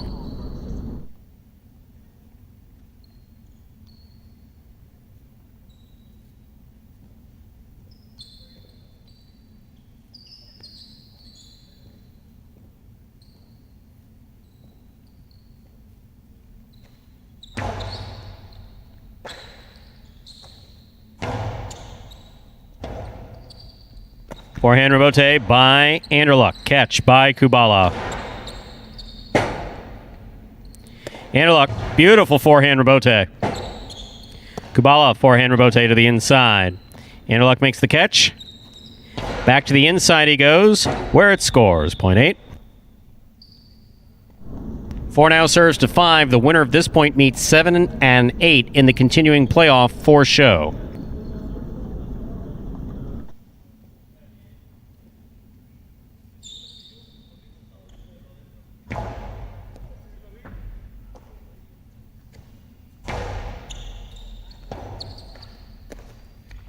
Rebote outside placement stopped by Ron. Carambola with the big bounce by Ron will score. Point 5.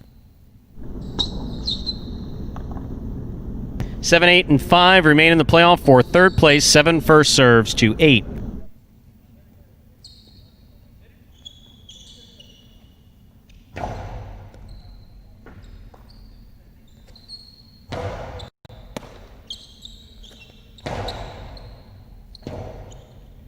Forehand rebote thrown beautifully by Anderluck. Very nice throw. Ikeda. Scoop by Anderluck. Great catch by Ikeda. Outside placement. Anderluck read it, stops it, returns it. Low and hard. Picked off by Ikeda. There's the backhand.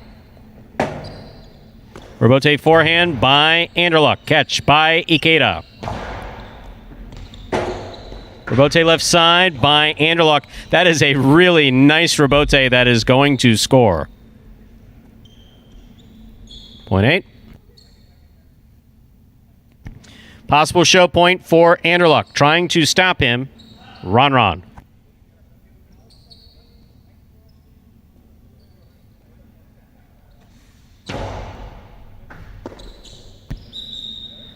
That's going to score. Point and a third place finish for Anderluck. Purple shirt at post 8.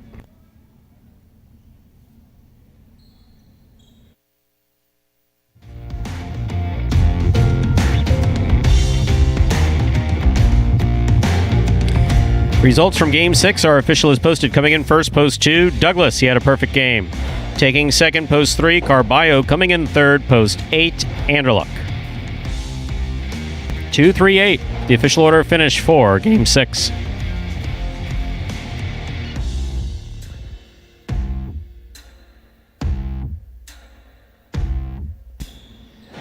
And we'll have your prices up there in just a moment.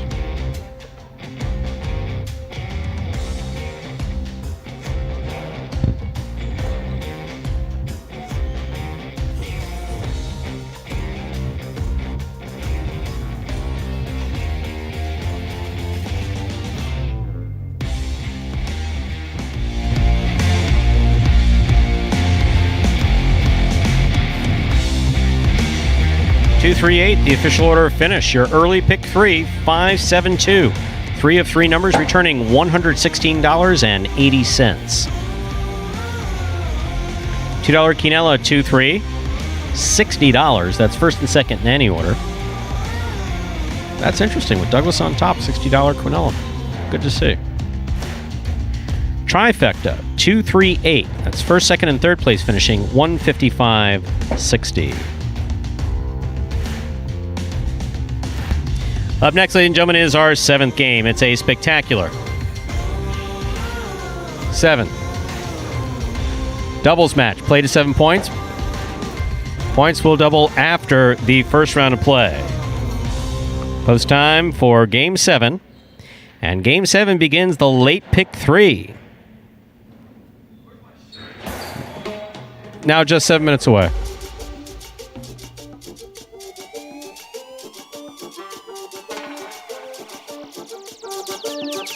So overall, some fantastic play by Douglas, who, as you pointed out, I think off the mic, has not lost a point this evening.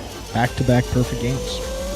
It happens. I mean, he played that way in the matinee too, but that's the thing about those earlier post positions, playing out of the 1, 2, or 3. You got to win more points than you would have to running a game from the 6, 7, or 8. So you got to post 7 there, won the first point, won the next one, points double there, and he only had to win 5 as opposed to having to win 7 points. So those extra 2 that he has to win playing out of post 2, out of 7 opportunities, 1 person has to get him out, and that happened in the matinee. But these 2 times, he looks pretty solid out there today. He is super focused, and you can tell. Just the way he's tracking the ball as it goes. Those rebotes are just unbelievable. And I caught a peek of that board in the reflection there, and there are a lot of $2,000 numbers. Are there? Don't know how many. 1, 2, 3, and 6. More than half. What time is it? Scott, I don't think has gone to bed yet. It's 9:27. I think he's good to about 9:45, and then after that, we may have to send Jeeves, if you don't mind, if he's done packing. Send Jeeves to Scott's to pick up the 2,000 if it hits. 1, 2, 3, and 6. Huh. What are these teams out of 1, 2, 3, 6? Same teams as we were marked in the afternoon matinee, except the addition of post 1, Bueno in Tennessee. So another team that certainly has the capability to win. You saw them in that first doubles tournament. They played very well together, playing at a post 1. Lamonte and Douglas don't need to go through their record. Everyone knows what they've accomplished together. Won that first doubles tournament. Juice and Ron have played well, racked up a bunch of wins. And then, of course, Anderluck and Kubala, that super team put together this week. Both of their partners out, and they've played like it. 3 wins for them. And yeah, the wins, Anderluck and Kubala with 3, Juice and Ron 1, Lamonte and Douglas 1. And there's only been 5 doubles games. This is the 6th one here on the week. Bueno and Tennessee have come in the money 2 out of their 5 appearances thus far. This will be the 6th one, as we just said. And a question forwarded us by the Jai-Alai Channel regarding post positions. So post positions are assigned by random draw. So player assignments into individual games and competition is a joint effort by senior management and Juan Ramon Arasate, the player manager. After that, it goes in the computer, and the computer randomizes the post positions. And randomizing of post positions is something that's been done since 1988, something that came to us out of a rather awkward time in Jai-Alai. Actually, I believe that came about in 91, 92, somewhere in there. And when people say that, obviously make comments like, Douglas should play out of the later post positions. Were guys back in the day stuck in 5 through 8 just exclusively? Prior to 1988, prior to 1988, 90 in there. Ara, Michelena, Joey, Bolivar, whether he was at Tampa or Palm Beach, those guys only played in the 5, 6, 7. Only played in the 5, 6, 7. Not even one game. You wouldn't. Yeah. Usually not, unless there was a late game substitution somehow, which they normally didn't substitute in late games. Yeah, now, that's crazy. That's tough. Well, no. When Douglas was running away with it last year, and again, the skills of our players have increased significantly since last year. Many of you have been kind enough to stick with us and have been paying attention to that. No, we tried that with Douglas last year. We tried to only have him in the 5, 6, 7. We did that for not quite half of the season last year. Last year, it didn't make a difference. Arguably, it would probably make a little bit of a difference. Yeah. But not enough to where Douglas isn't dominating this year the way he was dominating last year. So it's only fair to keep him in the rotation of randomized games the way all the other players are. Right. That is something with this randomization system that I've seen for a number of years. It's computer randomized, and realistically, when you get to the end of the year, you can print out a report that tells you how often each player played in each post position, and when you get to the end of the year, you just see very clearly everybody's within 10 or 15 games of each other. The same amount. Yeah. Makes That's sense. out of over, in some cases, several hundred to over 1,000 games. So that's what you like to see. Yeah, and as you said there, even those difficult posts at times, it still seems he plays a lot of games out of those later posts, but hasn't affected his win percentage this season. Still at over 40% on the year, 105 total wins. Next closest guy, Ron in second place at 80. Bueno is in a distant third at 62, with Ben creeping up. He's at 57, so perhaps in the coming weeks, that final spot is going to be interesting as we get towards the end of this year. Bueno's at 62, Ben 57. Tennessee and Ikeda tied for 5th place at 52. You got Kubala lurking at 46. He finished 2nd overall last season, so a bunch of wins. And still his numbers are the most consistent guy on the roster. 46 wins, 46 places, 47 shows for Kubala. That's pretty incredible at this juncture of the season. We've got Game 7, one and only doubles game of this performance up right now. Let's begin our 7th game. It's a spectacular 7 doubles match. Played to 7 points. Points double after the first round of play. Serving in the red shirts of post 1. Bueno and Tennessee. Receiving in the blue of post 2. Lamonte and Douglas. Bueno serves. We begin Game 7. Douglas starts with a powerful backhand. Rebote forehand by Bueno to the inside. Douglas is there. Hard throw to the inside. Tennessee grabs it on the forehand. Douglas scoops it on the forehand.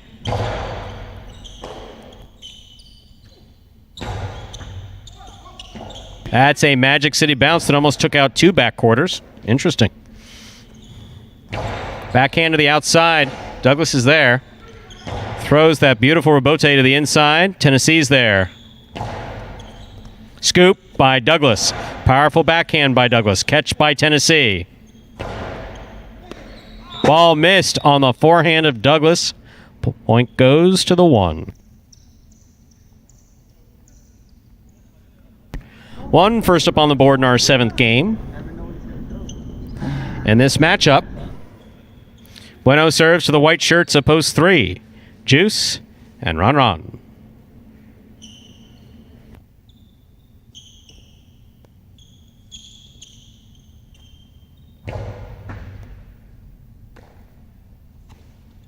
Low runner to the inside. Picked off in a great catch by Tennessee. Catch by Ron. Little higher, still hard, to the inside. Tennessee's there. Scoop attempt missed. Point 1.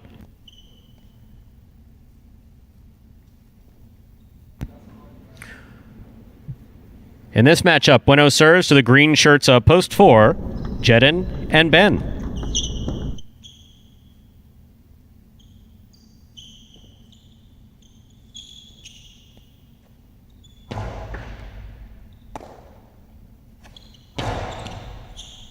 Rebote comes to Bueno, fast on the forehand. Makes a nice rebote to the inside. Ben, big backhand, rebote coming back out. Rebote, turned by Bueno beautifully to the inside. Ben's there again. Ben with a hard throw. He gets it over Bueno's head. Bueno sets up for the rebote. Back to the inside he goes. Here's Ben again, this time from the 9 line. Hard throw. Tennessee from the 12 line. Great catch by Ben.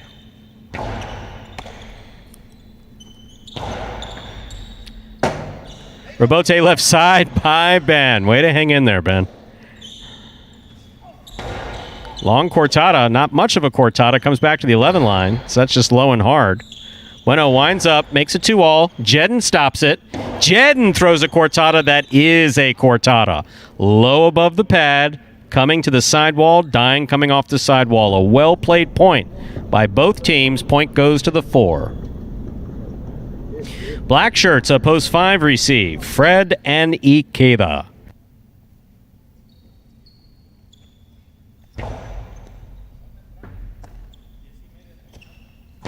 Backhand by Ikeda. Robote left side by Jedden. Catch by Ikeda. Ball tipped, 0.5.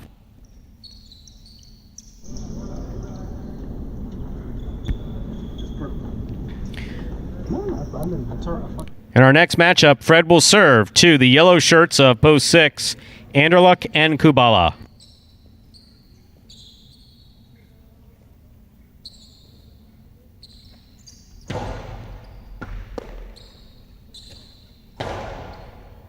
Ikeda makes the catch. There's the backhand. Caught in the air by Kubala. Kubala goes deep. Robote forehand by Fred. Fred hangs in there and makes the save. Kubala steps in, makes the catch, throws the carom. Fred tipped it, 0.6.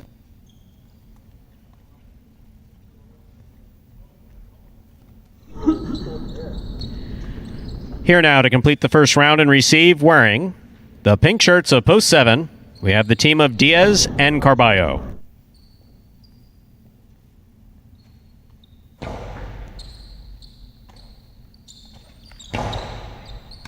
Excellent catch by Kubala. Carballo on the left side. Kubala from the 11 line. Picada, the big bounce, goes up. Carballo with a hop makes the catch. Ball tipped, 0.7.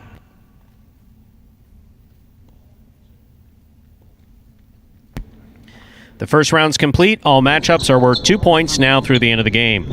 First to return in the second round, Lamonte and Douglas.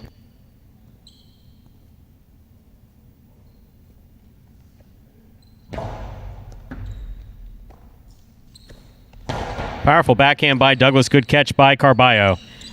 Carballo trying to go outside. Throws it in the middle of the court. Douglas, Picada, big bounce. Brought down. And a grand catch by Carballo, who then throws it off the court. 0.2.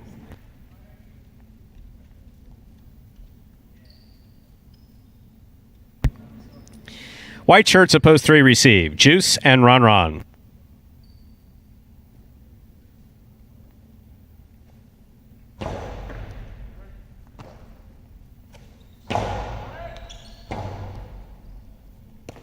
Robote thrown nicely by Lamonte. Ron's on it. Ron sent that one to the overhead screen. 0.2. Joe on the board with 4 points. Serving to post 1. Returning in the red shirts are Bueno and Tennessee.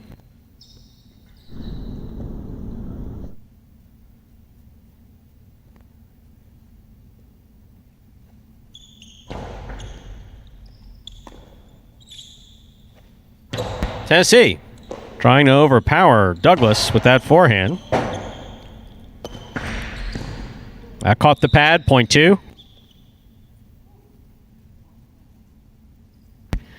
Possible game point here for the blue shirts of post 2, Lamonte and Douglas. Trying to stop them in the green shirts of post 4, we have Jedden and Ben.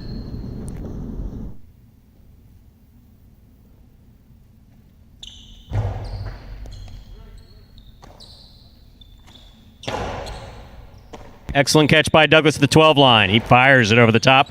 Good catch by Ben. Ben, midcourt placement. Douglas on the catch. Powerful throw. Caught by Ben in a great catch. Lamonte, that's a cortada Robote. That did not work. Great catch by Ben. Douglas catches it at the 9 line. Back to the inside he goes. Ben's going to let it pass. Jedden did not have the distance. That is point and game to the blue shirts opposed to Lamonte and Douglas. 2 wins it. 1 places 5, 6, 7, and 4 will pair off and play off for third place. 5 first serves, 2 6.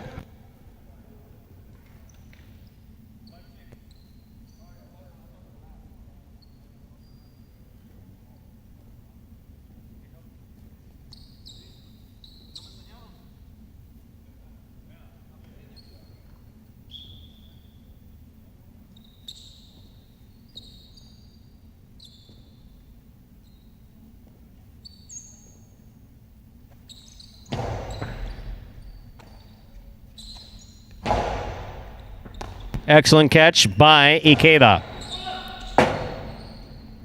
Robote forehand thrown nicely by Anderluck. Ikeda goes deep. Forehand Robote just missed at the side wall. 0.5.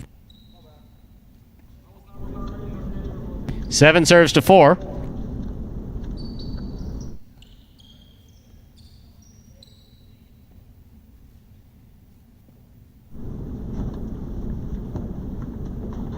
I was not ready for anything good.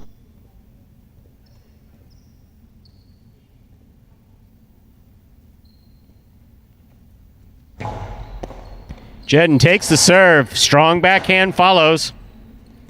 Robote, nicely played by Diaz. Jedden makes the catch. Jedden on the carom. Well played by Jedden to score. 0.4. 5 serves to 4. This is show point.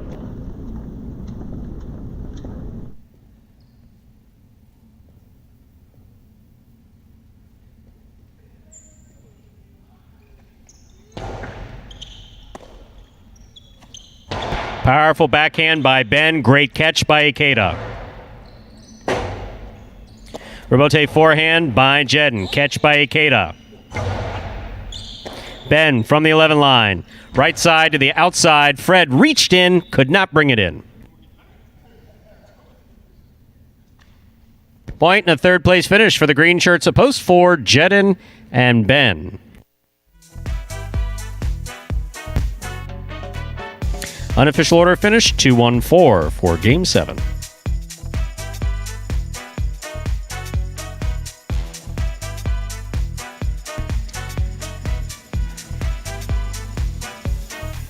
Coming in first, post 2, Lamont Douglas taking second, post 1, Bueno, Tennessee.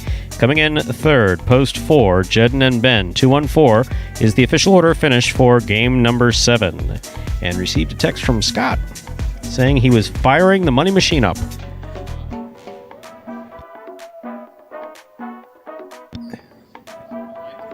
Well, you said there, Stu, it needed to hit without being over that guarantee to stay the most generous jackpot wager in all of Parimutuel. We're back to the most generous. That's right. Did do just that. No, and seriously, I believe his official title is Chief Operating Officer. However, I just know him as Grand Poobah. The Grand Poobah of Magic City. Scott Savin. It's so generous, he prints the money himself. Right he here. does. Fresh. So even those of you who are betting it on Watch and Wager, it's fresh money deposited into that account. Fresh e-money, yeah. Fresh e.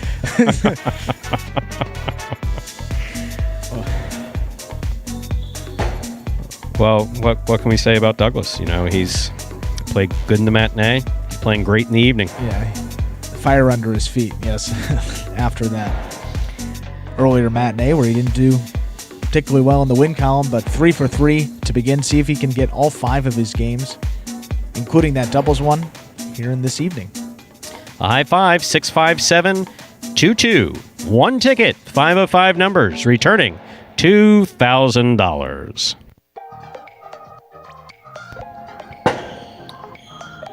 Your 7th game, Quinella. First and second in any order. 1-2, $14.80. Trifecta, 2-1-4. 156.40. First number for the late pick 3, the number 2. Up next, ladies and gentlemen, Game 8 in this 9-game performance.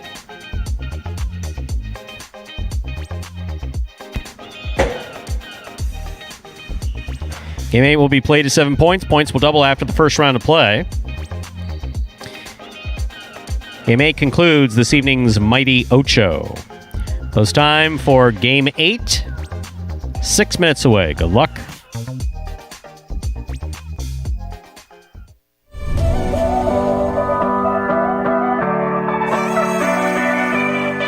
Fred runs up, saves it.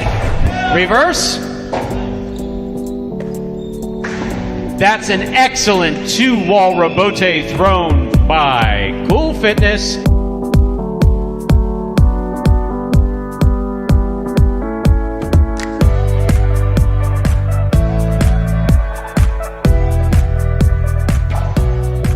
Diaz with the catch.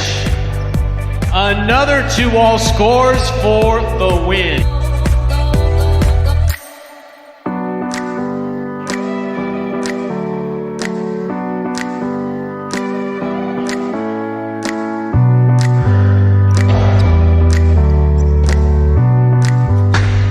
Beautiful 2-all thrown by Douglas to what score. a finisher.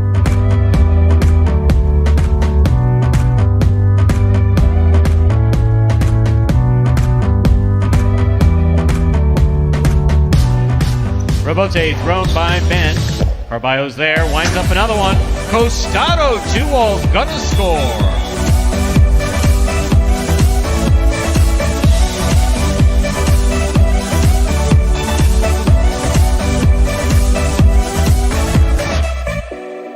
Here's Ben.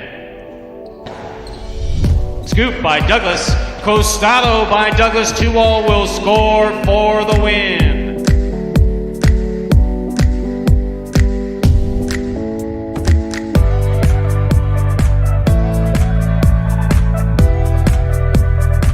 Snatched up Carballo. Played outside. That one hits Ben. That one will hit. Wow. And score.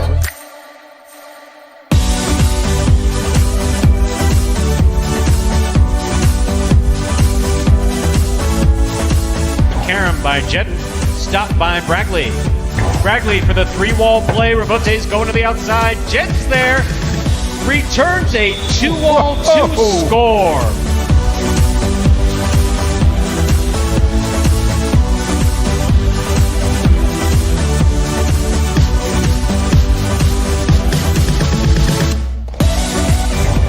Robote out, nice save. Anderluck out of the air, fires this one high off the back wall again. Another Robote save going to the ground with one hand. That one will score.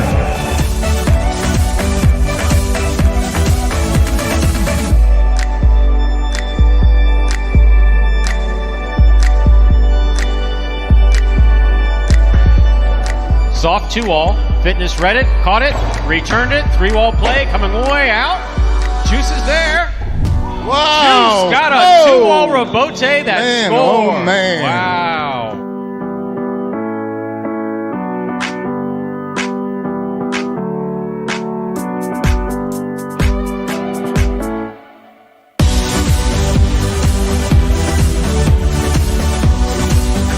Karam, stopped by Diaz.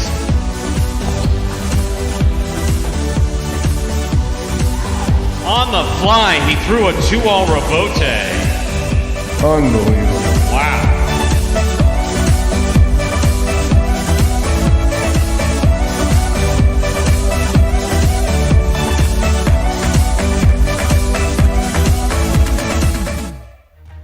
And folks, those are the top 10 2-walls from 2019 season. That was last year here at Magic City Jai-Alai. And that brings us to just less than a minute away from the start of the 8th game. You see those will pays for the high five. 6 of 8 up there. Threatening 8 of 8. Getting closer. Not meant to be today. That's going to be so exciting the one day when there's a ticket up there. So exciting for the guy that doesn't have to give away the 3,000. But exactly, because it's Magic City, so both will go in one day. Yeah. So we'll have. Well, yeah. Exactly. So we'll be handing out $5,000. I will say, if someone hits all 8, they got to hit the 5 before they hit the 8. Of course. Yeah, unless it carries over, that'll be an expensive day. I won. I can't believe I won.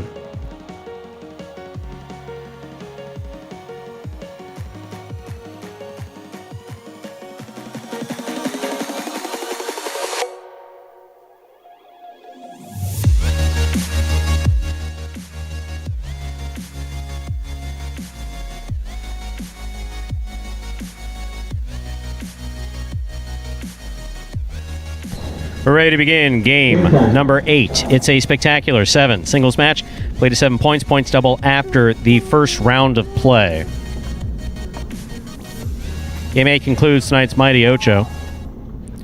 Ron serves in the red shirt at post 1. Our first matchup has Ron serving to Bueno in the blue at post 2.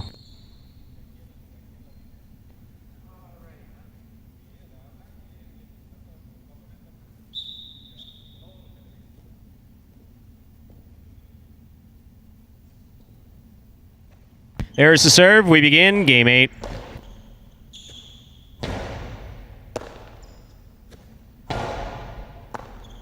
Ball tipped, point 1. 1 first up on the board in our 8th game. That'll bring to the court the white shirt of post 3, Anderluck.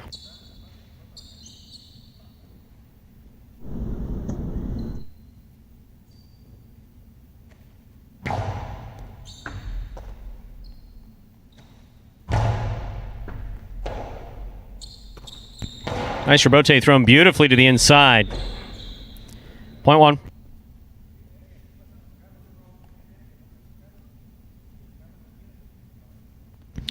Green shirt of post 4. Ben receives.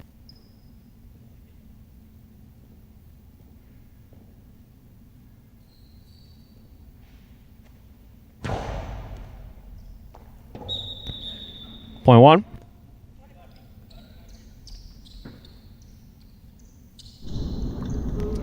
In our next matchup, Ron serves to the black shirt of post 5, Carballo.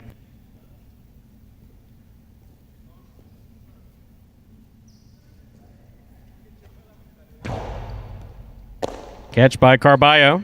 Hard forehand. Ron makes the save last second on the rebote. Here's Carballo.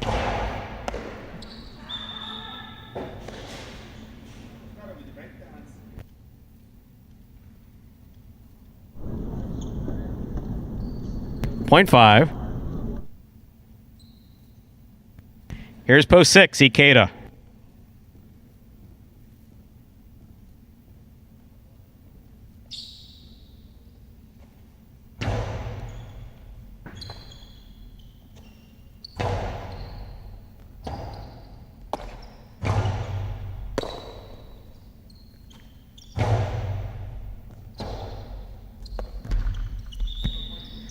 Point 6.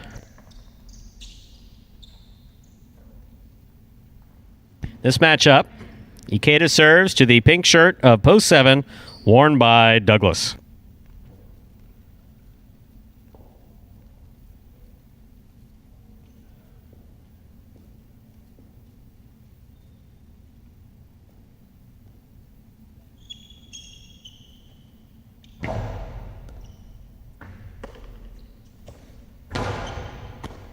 Excellent catch by Ikeda. Forehand gets away from him, though. Point 7.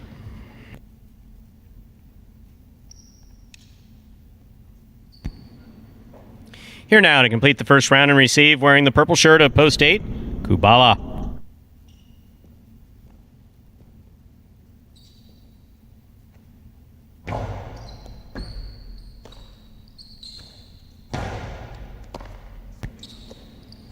Nice backhand by Douglas. Rebote left side by Kubala. Karam scores. Point 7.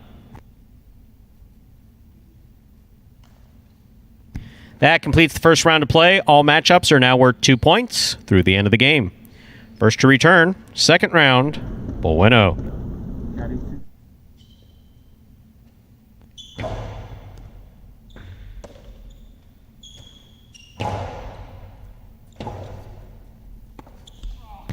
Missed rebote by Douglas, point 2.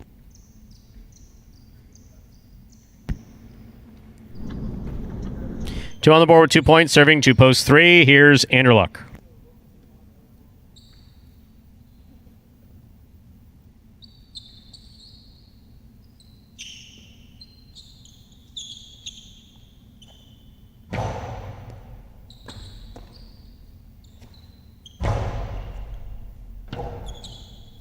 Rebote left side.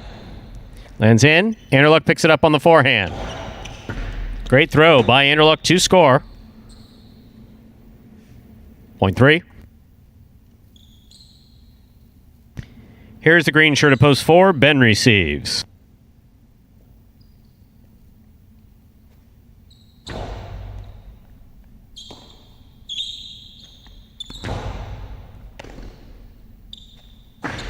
Anderluck turns to Karam. Ben stops it. Carambola high and scoring. Well thrown by Ben, point 4.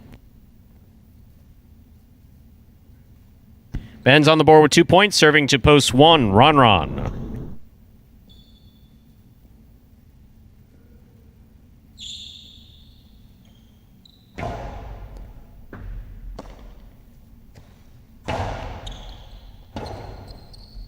Ben from the left side, and off the court, caught Aide by Frank.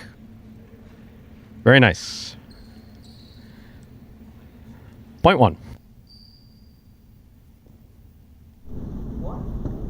Possible game point for Ron in the red shirt at post 1. Trying to stop him, Carballo.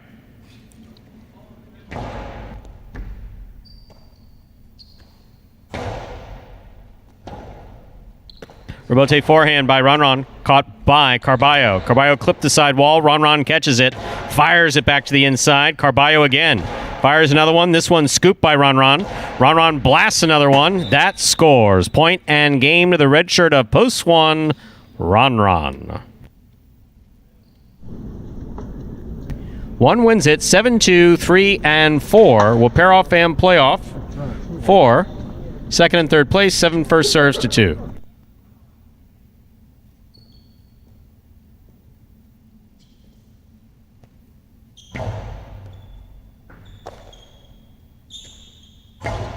Powerful backhand by Bueno. Clears the overhead screen. Nice forehand rebote by Douglas. Bueno. Back to the inside. That was a sick catch. There's nothing else to call that but a sick catch by Douglas. Wow. Point 7. 3 serves to 4.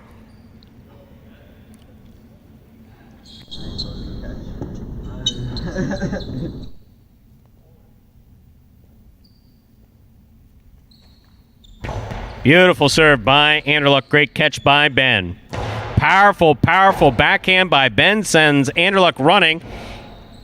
He made the rebote nicely. Point 4. 7 serves 4. This is for place and show.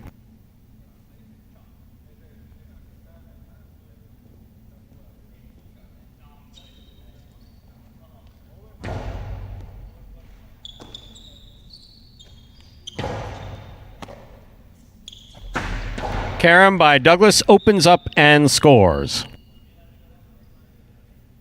Point and place to post 7 for shows. Unofficial order finish 1-7-4.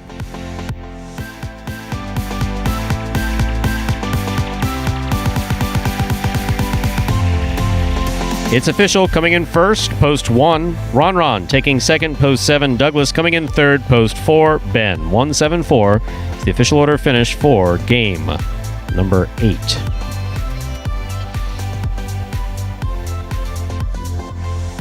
My, oh my. What a catch that last Douglas catch was. That was a scoop, but... I mean, these games have just been a different pace to them than we've seen throughout the week. I mean, some of these points in particular have just been fantastic. Awesome. Points played earlier in the evening between some of those earlies between too. Jedden and Ben were terrific. This point that we just saw between Ben, Ben's the common denominator in a number of these fantastic points. Yeah, it's great defense. Yeah, absolutely. There are your prices from game number 8. 1-7-4 is the official order of finish. $2 Quinella 1-7, $10.40. Ron Douglas. I'm guessing that combination had something to do with it. Always interesting when the win pays more than the Quinella. $2 on 1 to win, returning $12.40. That's still a good return on a $2 wager on Ron. The mighty Ocho 116-57-221. 5 of 8 numbers, returning $24.40.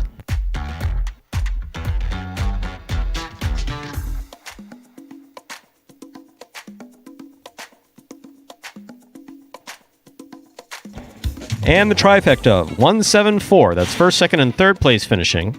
110.80.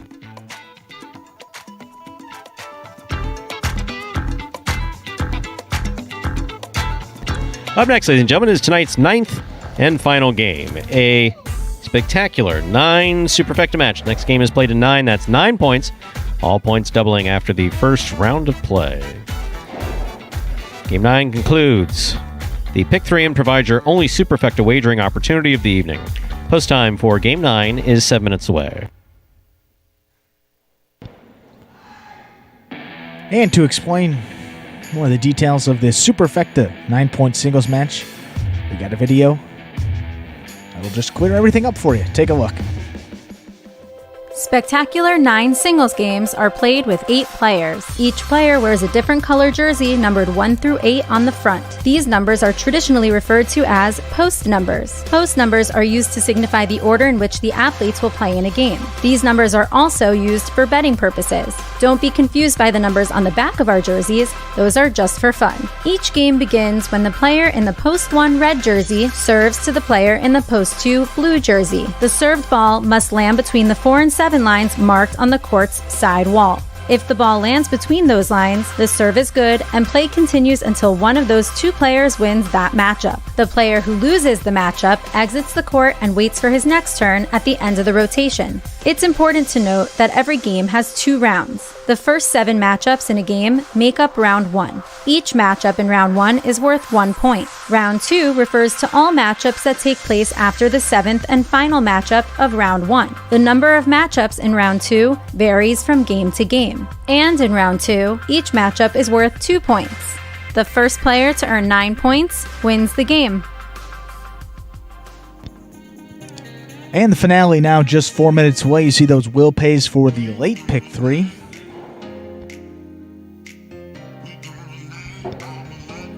Yeah, I had a question forwarded to me by the Jai-Alai Channel. Oh, you specifically. Regarding, this is more housekeeping than anything else. Yes. Regarding the accounts at Watch and Wager and my winners, which is, of course, what I know is the Connecticut off-track betting system. It's important to understand we don't have any direct say. We are the host track. Right. They are considered the guest track, and as far as the lingo goes, in terms of our relationship with them. So they're responsible for all of the money on their end. They're responsible for all of the customer service on the end, as well as the technical issues. Our responsibility is to get the signal from us to them so you can place the wager on it. Obviously, we want to make sure that you have a good experience with whoever you're wagering through. And but as far as anything having to do with those accounts, we really don't have anything to do with those accounts.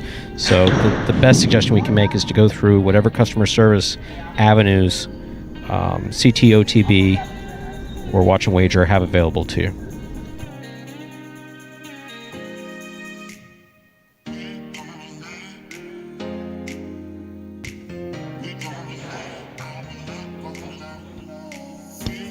We saw some mention of, in the chat here, Keno, Stu.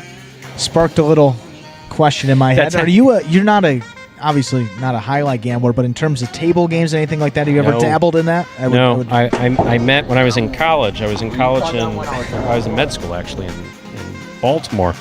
And my grandfather was retiring and was at an event in Atlantic City at the Taj Mahal when it first opened. Whoa. Yes. Haven't been to Atlantic City. I feel like that's a place I would bet. It was different. This was 1989 or 1990. This was 1990, I believe it was. And no, he gave me a $100 bill and told me that he wanted me to play blackjack after he went to sleep. So I got change for the 100. I took $50. I sat at a $5 table till I was out of money. Pocketed the other 50 to go back to med school with, and that was simple. That's the last time that I played blackjack. It didn't go well? You lost all the 50? No. I imagine I won a few hands, but it's like, stay on this and hit on this, and no. A lot of rules. No, just I know you got to try to be under 21 and not bust. So yeah, no table games, no nothing. No, nothing. I have. Not even. I do very much like Vegas, though. I adore Vegas, but I don't gamble. Interesting. No, never placed a bet. Well, that's not entirely. What's the allure? The people? I mean, it's the wine, it's the hotels, scene? It's the food, it's the scene. Yeah. It's the hotels, it's the food. Food's great. Yeah, I had a combination medical / experience back in February, I think it was. Worked Vegas into that. Actually, the LASIK that I had done on my eyes, I had it done in Vegas. In Vegas. Yeah, they had a great deal. It wasn't at one of the hotels, but I had a great deal on Vegas. Yeah. The concept of customer service, though, in Vegas as well, just absolutely fantastic. The hotels are terrific, very reasonably priced. Sure. Honestly, I used to go to Vegas, but my parents would go all the time when I was younger. Since I turned like 15, haven't gone back since I've turned 21, haven't even been. Wow.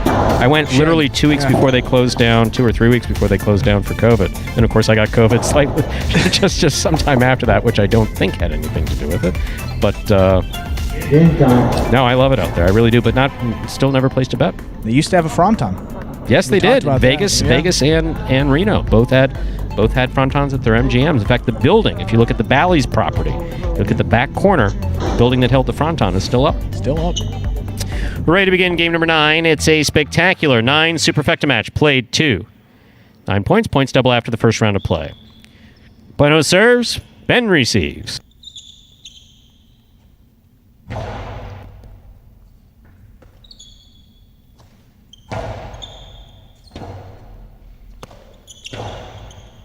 Catch by Ben.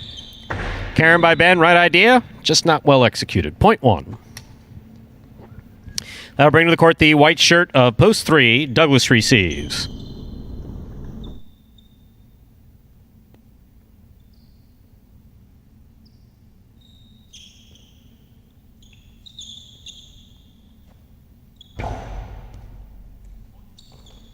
Douglas reaches out, makes a good catch off a good serve by Bueno.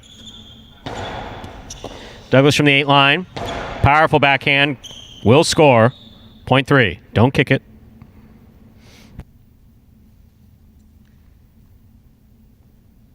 Receiving, green shirt at post 4. Ron.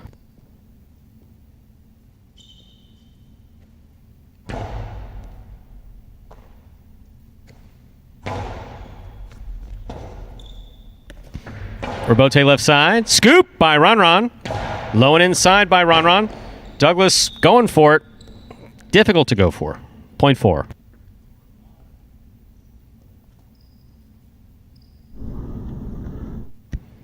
And our next matchup, Ron will serve to the black shirt of post 5, worn by Kubala.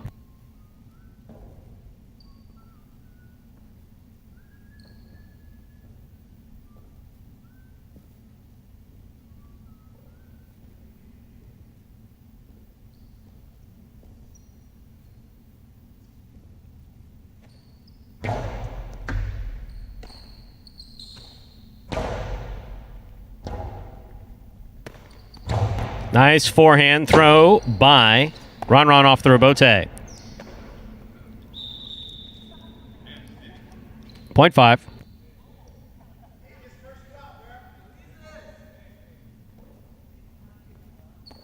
Five serves to post 6. The yellow shirt takes the court. It's worn by Anderluck.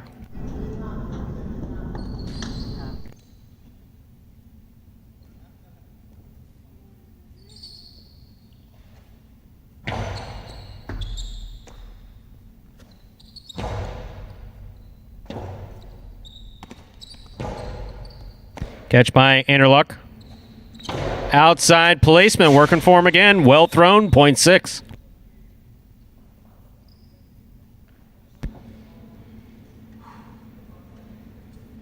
Anderluck serves to the pink shirt of post 7.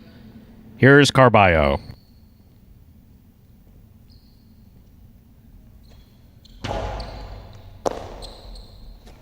Carballo, nice one to the inside. Scooped up high on the left side of Anderluck. Robote left side, mid-court, caught by Anderluck.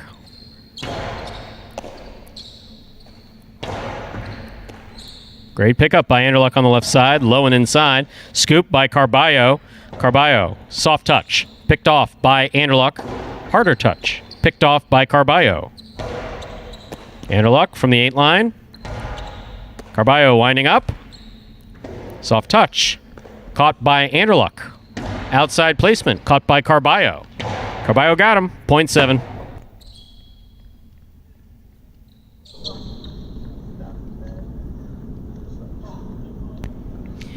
Here now to complete the first round and receive, wearing the purple shirt at post 8, is Ikeda.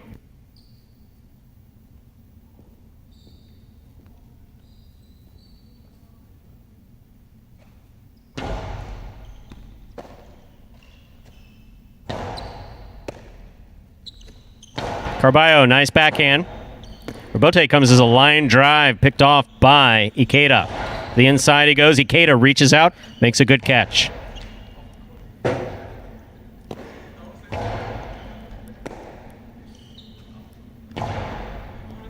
Catch by Carballo. Carballo, I think, was going for a carom. It didn't cut. Beautiful catch by Carballo. Costado, ding the sidewall, but scored. 0.7.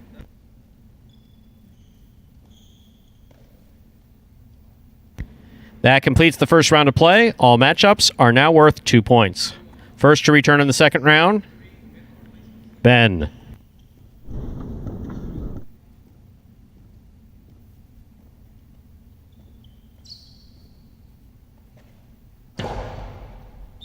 Underserve. The dreaded underserve. Ooh. 0.2. Here's post 1. Bueno.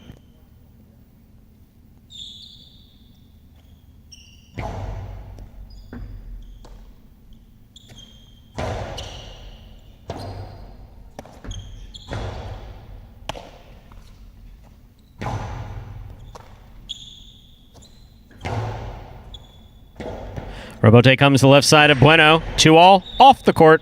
0.2. 2 on the board with 4 points. Serving to post 3. Douglas.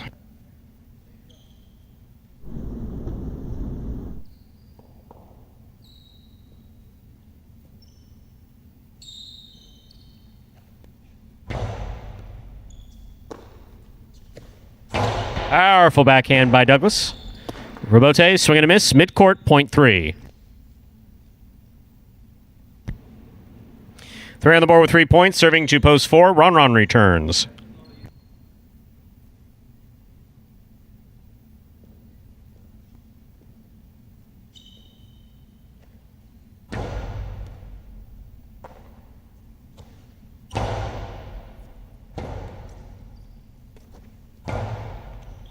Scoop by Ron.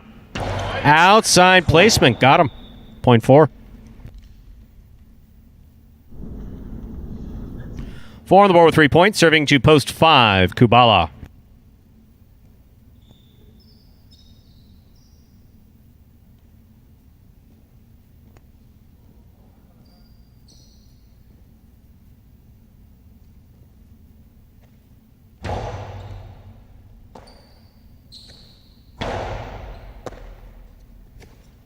Strong backhand by Ron. Robote left side by Kubala. Back to the inside. Ron's there. Powerful backhand by Ron. Robote coming all the way out to the 5 line. Turn to the outside by Kubala. Ron blasts it to the inside where it scores. 0.4. Ron has 5 points, but remember, 9 points needed to win a Superfecta game. Receiving post 6. Anderluck.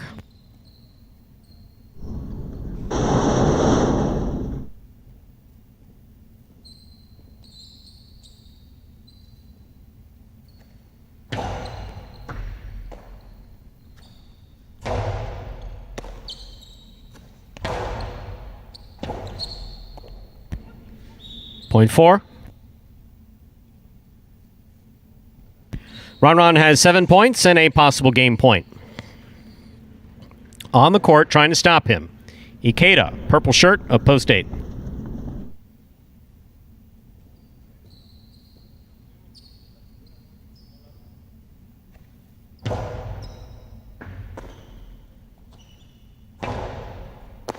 Catch by Ron. Robote 2-all does not open up. Ron has it handily on the forehand.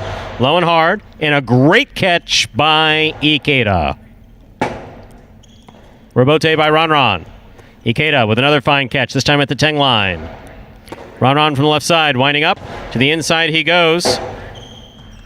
Point and game to the green shirt of post 4, Ron. No playoff here. 2 places, 3 shows, 7 takes the quad.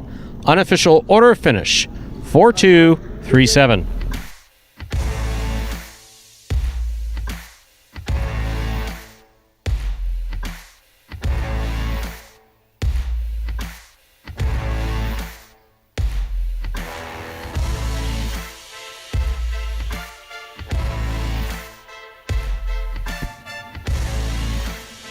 Results from Game 9 are official. Coming in first, post 4, Ron. Taking second, post 2, Ben. Coming in third, post 3, Douglas. Taking the quad, post 7, Carballo. 4-2, 3-7 is the official order finish for Game number 9.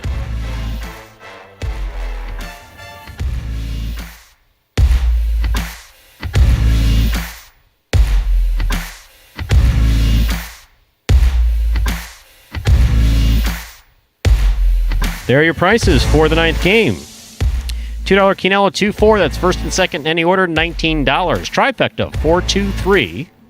First, second, and third place finishing $126.20. Superfecta 10-cent price 4-2-3-7, $24.84. And our late pick 3 2-1-4. All three numbers returning $94.40.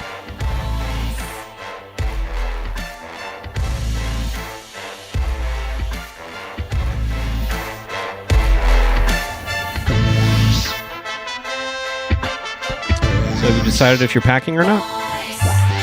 Packing, taking a bag. Oh, sorry. Have you decided if you're checking or just carrying? Mother said carrying. She's got the final say. Is your mother traveling with you? She's not traveling with me, but she's the boss in the family. I picked up on a hint of that. Yes. I picked up the first F-bomb at the dinner to be dropped. The odds on that off the board. Yeah. No, but hate to leave you out on an island tomorrow, but you did it once before. You did a great job. That Saturday evening performance when I was scared of the hurricane. You weren't scared of it. It was precaution. I mean, you don't want to get stuck here and have to drive potentially through a hurricane. There's nothing wrong with that. And please, me, I was out for 2.5 weeks or something like that with COVID. And then I've dealt a few times since then, or at least once, with some issues. So I can do it. It's just I'm lost. Yeah. That sounds so pathetic when you think about that. Andrew, I'm lost without you. Well, no, but I am. Seriously, here I am. Well, I've got all the numbers. You've got all your other responsibilities. It's the only thing. Yelling at the players is a responsibility? I guess, yeah, it is. It's management. It's management. It's a form of management. I don't know that I've ever come across it in a management book, but 2 are required reading. 1 marketing book, actually, Differentiate or Die. How about that was in the... That was required reading. That was required reading. Right. Differentiate or Die. And I will say this, though, much of what comes across in that book, which is a great marketing book, applied here at Magic City. Scott differentiates from everything having to do with Jai-Alai. I'm surprised he hasn't messed with the spelling of Jai-Alai. Like, go back, H-I-L-I. Could. We could come in next week and bang. Different spelling. That'd be something. But people wondering about the picks there in the chat. I'll be active. Flight gets in before the performance, so I'll be in there. Fantasy will be updated as you go. Everything will be the same, except it's just going to be one guy here, and I'll try to see if I can get at least the first pick right tomorrow, and then we'll go from there, right? That's absolutely right. And the fun thing is that I have permission from the last time I did this solo to help liven things up, so I don't just sit here all day and go 0.2, 0.3, that guy's an idiot, which, can be entertaining at times, but overall isn't. I occasionally pick up some stuff and have a little bit more of a direct correspondence in the live chat. Sure. So, time to bant with Stu. Tomorrow's your day. There's no direct, it's not direct communication, but it's a little bit more direct communication, let's just say. Good way to phrase it. Yeah, absolutely. Well, have a safe trip. Thank you. You're very welcome. Be back next week, of course. With that, ladies and gentlemen, we will do it for this Saturday evening performance of Live Jai-Alai in the Magic City on the Jai-Alai Channel. We're glad that you chose to join us this evening and invite you to join us again tomorrow. We'll play 9 more action-packed games at the oh-so-early time of 12 p.m. We do hope that you enjoyed today's Jai-Alai action at Magic City. Please like and subscribe to the Jai-Alai Channel on YouTube. Let us know your thoughts and any questions you might have in the live chat. On behalf of the players, staff, and management of Magic City Jai-Alai, we thank you for joining us this evening and hope you'll join us again at 12 p.m. tomorrow to finish out this week of Live Jai-Alai. So goodbye, so we can see you back here at Magic City Jai-Alai. Have a good night, people.